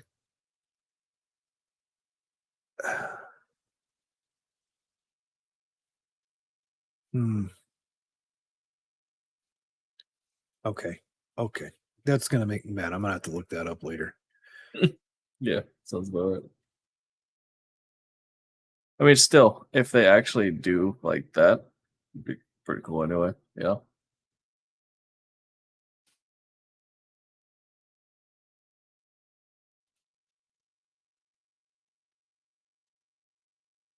It's fake. Still, though.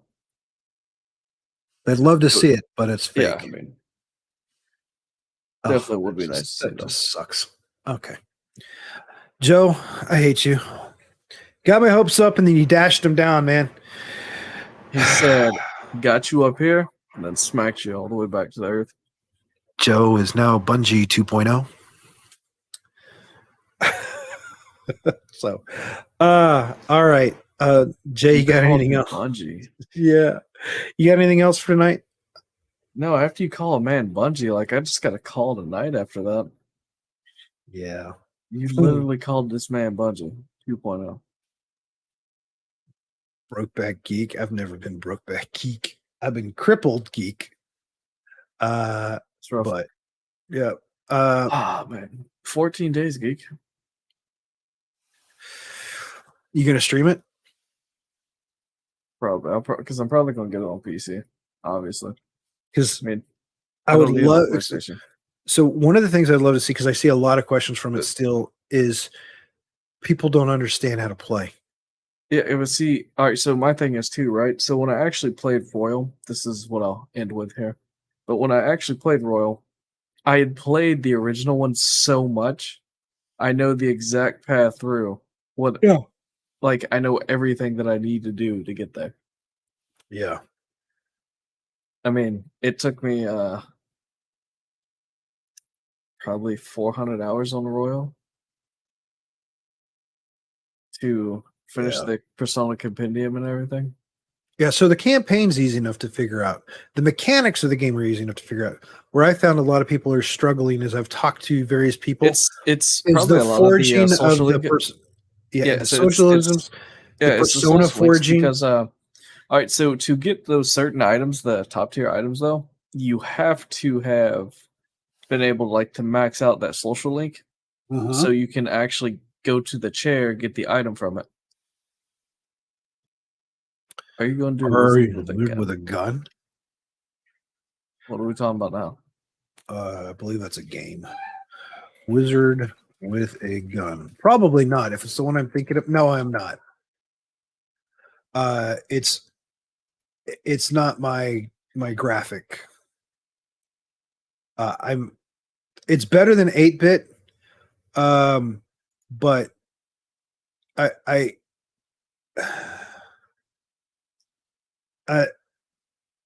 yeah, no.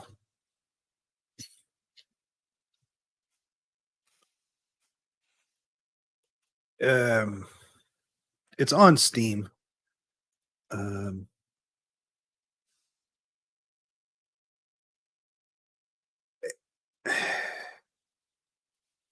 Wizard with a gun, Steam. I'm probably not gonna play that. Yeah, let me share it. I went and looked it up. I'm not gonna say it's a bad game. It's not my cup of tea. The animation, it's better than like the 8-bit stuff. It's got a lot of shell shading kind of artwork to it, but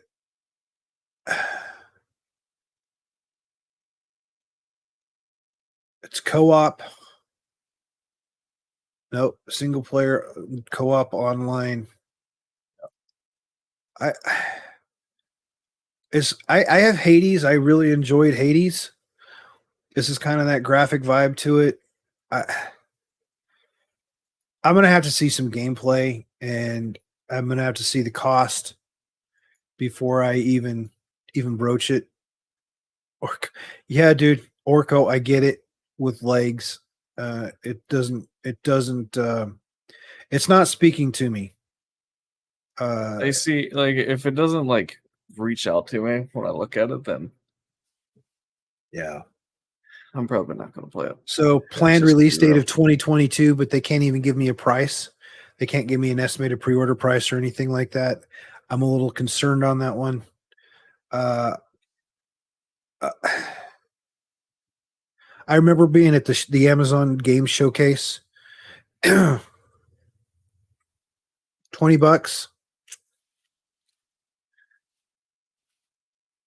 That could be something I play on the Steam Deck. I might run it past the kids. The kids like that animation. But I mean, if it's cheap, then fine. If it's like a $40 or $60 game, hell no. That animation doesn't justify the cost to me. Hades did. I loved Hades. I loved Hades enough that I have it on the Switch and it came out to Steam. I got it on Steam because that is a fun game with lots and lots of hours to play on it. But that just doesn't look like my style, though, for me personally. I don't.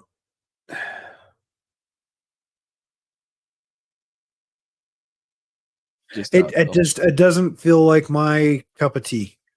No. But everyone's different. From what I can tell right now, no. Not for myself anyway, you know. The dog's back again, man. Yeah, I see that. What are you making the rounds or something? Yeah. Are they neglecting you in the other room? I want my attention. So, yeah, I might look at it, but I don't know. Probably not. Probably and it just off he goes. It probably won't be something I do. So Jay, tomorrow we can test out Restream. Sometime tomorrow night. We can go ahead and do some of the stuff today to get it ready. No, I'm probably gonna go to bed here in a little bit. I gotta get. I mean, because there's no point in fixing StreamYard if we're not going to use it. Yeah. Yes. I had to get the account set up. I got to pay for it to get the functionality. Yeah. So I'll do that, but we can try it out tomorrow. And then your dog wants his own stream. But you do know that there are people that stream just their dogs and their pets, and it's just the pets. So there was a streamer one time I remember seeing they did that. They had a pet cam while they were streaming. Yeah. Yep. I'm not going to mention that person's name. I'm not doing that. I know who you're talking about. I don't. I just remember somebody doing it. That's the bad part. That's going to be okay. I got to apologize to everyone. We don't control the ads. I have limited those as much as I possibly can. The sync issue is going to come from StreamYard, I think.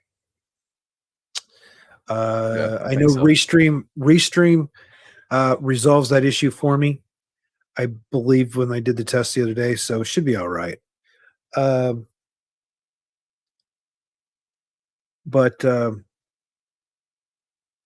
people stream.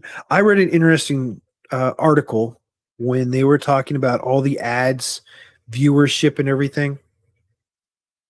Now, I don't watch any hot tub streams or anything like that.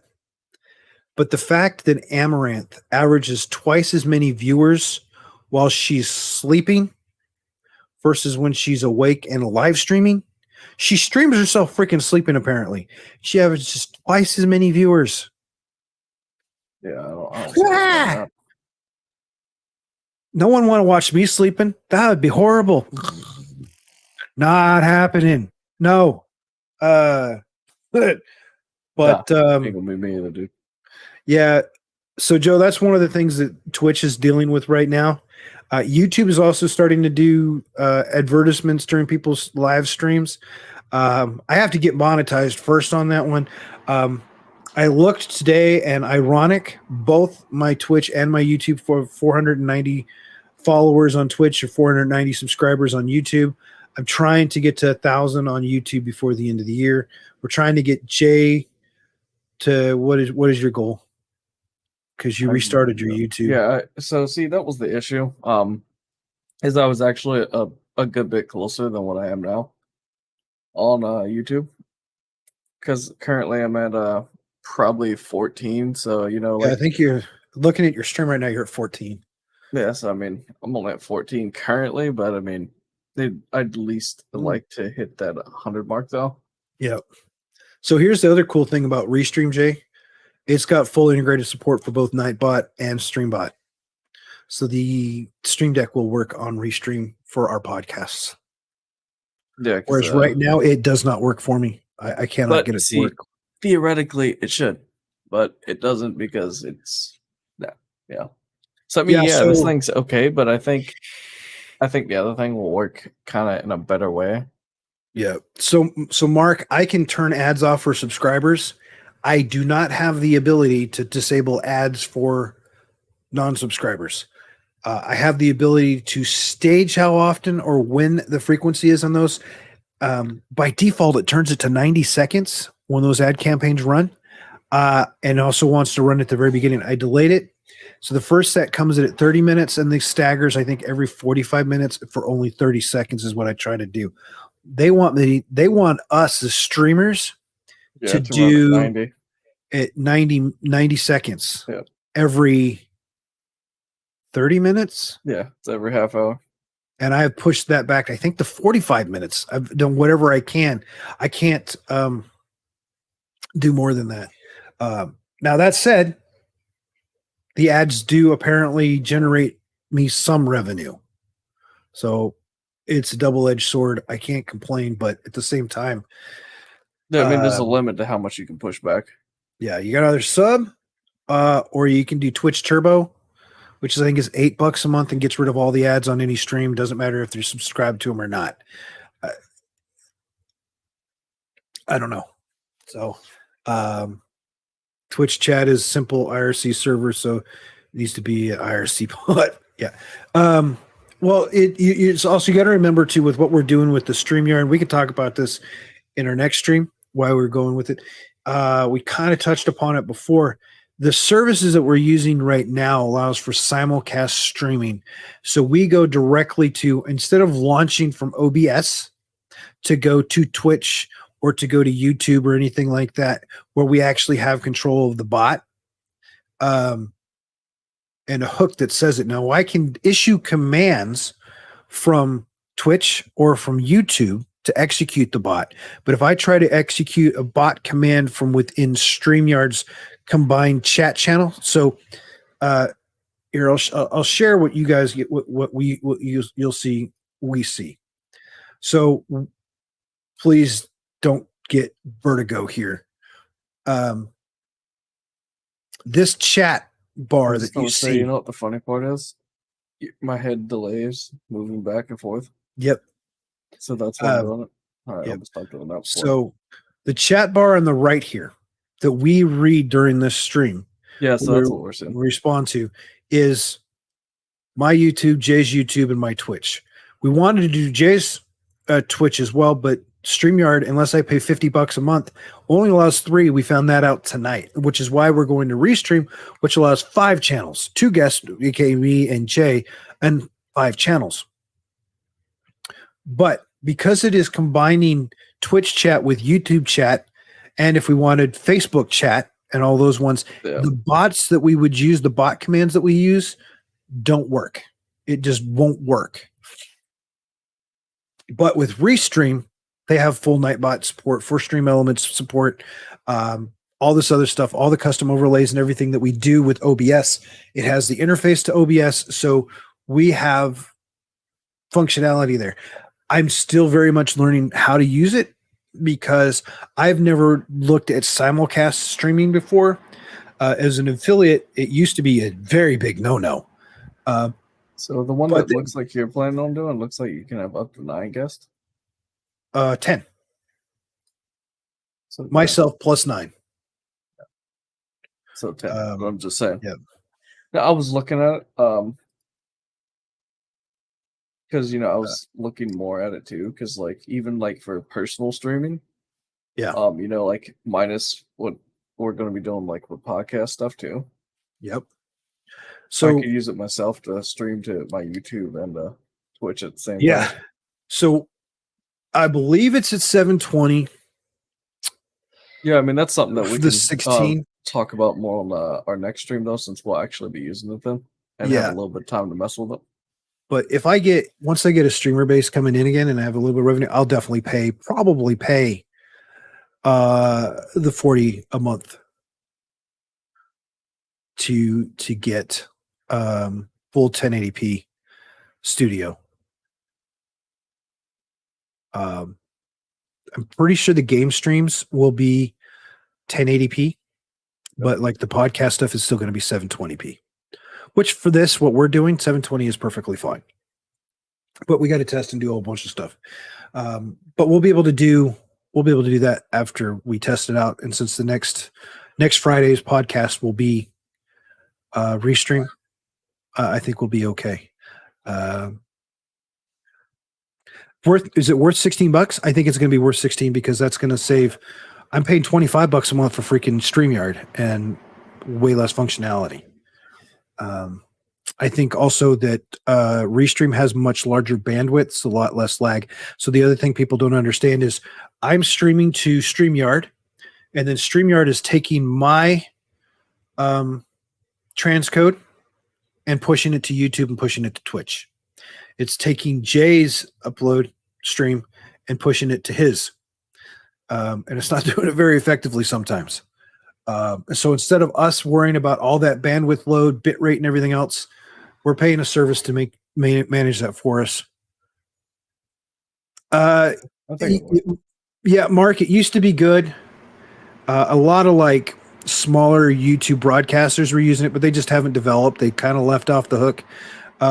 So I'm really looking forward to what I can possibly do with Restream. And there's enough documentation and support out there. It seems to be the go-to. And the reason I'm not so worried about affiliates, I mean, first off, they'd have to find out, and it could always get reported and all that other stuff. I have like 3 or 4 subscribers right now to my Twitch channel. And if I can take the Twitch community that I have, because I can average 15 to 20 viewers, and get them to start moving over to YouTube, which is what I've been doing, and I was able to grow, and I've been doing more videos in YouTube. Long term, I don't think Twitch is going to, unless Twitch gets their heads out of the butts, hires new leadership and makes some structural changes. I don't think Twitch is going to survive 5 years. So long term, I want to get on YouTube. I want to get a brand. I want to get a name established. So even if YouTube goes away, I can transition and take my community to wherever I end up. Again, I don't want to do this. I don't have any aspirations to make this a full-time shtick. If it happens, it happens. I just want to supplement my income so I can pay for my hobbies. No, I mean, if I can get this going and then over the course of next year have enough money saved up to pay for part of my PC or to offset the cost for going to Guardian Con or whatever, there you go. So, anyways, we've gone much longer than our intended. Much longer than intended, but it's schedule, which is perfectly fine. If you guys have any questions, please let us know. We are going to be doing this every Friday. Well, I was trying to start at 7 CST. Yeah, we were actually going to start it, but we had some stuff come up, so we took care of that instead. And yeah, I'm thinking 7:30 is probably going to be what we end up on, man. I can't see any other way around it because of how my family is. We might be able to pull it earlier because Calvin usually has martial arts. He didn't go today because he stayed home from school sick, so that could have pushed me back. Nah, he gets home by 5. We're no, well, normally, because last week we were able to manage it because he had went there and everything. Mm-hmm. So.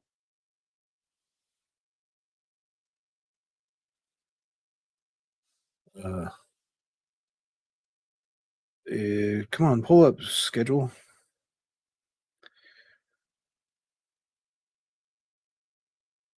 The app's slow sometimes. His Friday schedules 4:45. They're 45 minutes long, so we're home by 6. 7's realistic. Sure. So, anyways, if you guys have suggestions, things we can improve on, let us know. Always game to improve on stuff. We're trying to grow, so you'll see us trying out different things, experimenting with different things. And if y'all can actually think of a name for us to go with, that'd be great too. Yeah, we're still working on that one. Yeah. I need to focus on it more. I've only, I think, maybe brainstormed for like 15 minutes total. Yeah, definitely. But yeah, so the other thing that I do like about Restream is we can do scheduled raids. So when we're done, we end the stream. We can send the YouTube stream portion to the YouTube to a YouTuber, and then we can send Twitch to another person. So I got to test that out. But right now, plus, though. Yeah, I mean that'd be a great thing to test out tomorrow, though. Yeah. So, anyways, we could pull up a game on the side while both of us are playing or something, you know. Yep, me trying that out. Yeah. See how it does. All right, I've got nothing else. You can find Jay as Unforsaken Jay on YouTube, Twitch, and Twitter. You find myself as GMD Geek on YouTube, Twitch, and Twitter. I don't do TikTok. I do have a Facebook page, GMD Geek. I think it's just a page, though. It's not a page, whatever. But he doesn't remember. It's fine. Yeah, I haven't used it in a while. YouTube's already laying off like 20% of its workforce or 15% of its workforce, something like that. So, or Facebook, I mean. So I don't know how that's going to settle out for them. Anyways, I appreciate everyone that came by tonight. Glad everybody came to hang out. Talking stuff. If you have topics for us, let us know. We would like to research them and bring them as a topic. You know, if you're on the Discord, hit them us there with them, and so we can actually look them up and get a chance to talk about them and stuff. I don't trust TikTok either. I won't do TikTok. I won't touch it. I can't touch it. There's certain obligations in my regular life. I can't use it, so I leave it at that. Anyways, I'm getting my phone blown up by my wife here. So, and if you guys haven't followed Jay on YouTube, please go give him a follow. If you haven't followed me on YouTube and you're here from Twitch, please go give me a follow on YouTube. This is GMD Geek. You can find the links in Jay's Twitter profile. You can find the links in my Twitter profile. We'd greatly appreciate it. Just because we're trying to grow and get things done. I really want to monetize my YouTube channel before the end of the year, so it's beneficial to do both things. It's something that about TikTok I just don't try. It's Chinese owned. All the beta reports go back to the state owned sponsor, which is the Chinese government. So keep that in mind when you use it. All your confidential information, your patterns, your habits, your geolocations, all that stuff is potentially shared with them and able to be used whatever way they want to. I'll put it that way and leave it at that, and I'm not going to go any more into it. So I don't use it. Anyways, I'm good. Jay, you have anything else to close us out with? Yeah, I think that'll be pretty much it for the evening, man. Like we've definitely went a lot further than we thought we were going tonight. So I usually think our streams would go 2 to 3 hours, not 3.5 to 4, but I'm okay with it. No, I mean, else to do. Because although my wife is texting me, so she's probably like, what are you doing? Yeah, that's probably exactly what she's doing. So I'll end the broadcast and I'll have to drop out, and then I'll ping you if I get back. Otherwise, I'll be in around. Yeah, if not, 1 o'clock your time, 1300. If not, we can work on because I went to the Restream thing, signed in, edited the destinations for the stuff to go there and stuff. Yep. I mean, other than that, man, like we can try it in a situation where if we could set it up tomorrow, then maybe by the night test it, then we can go from there. Yeah, that's the idea.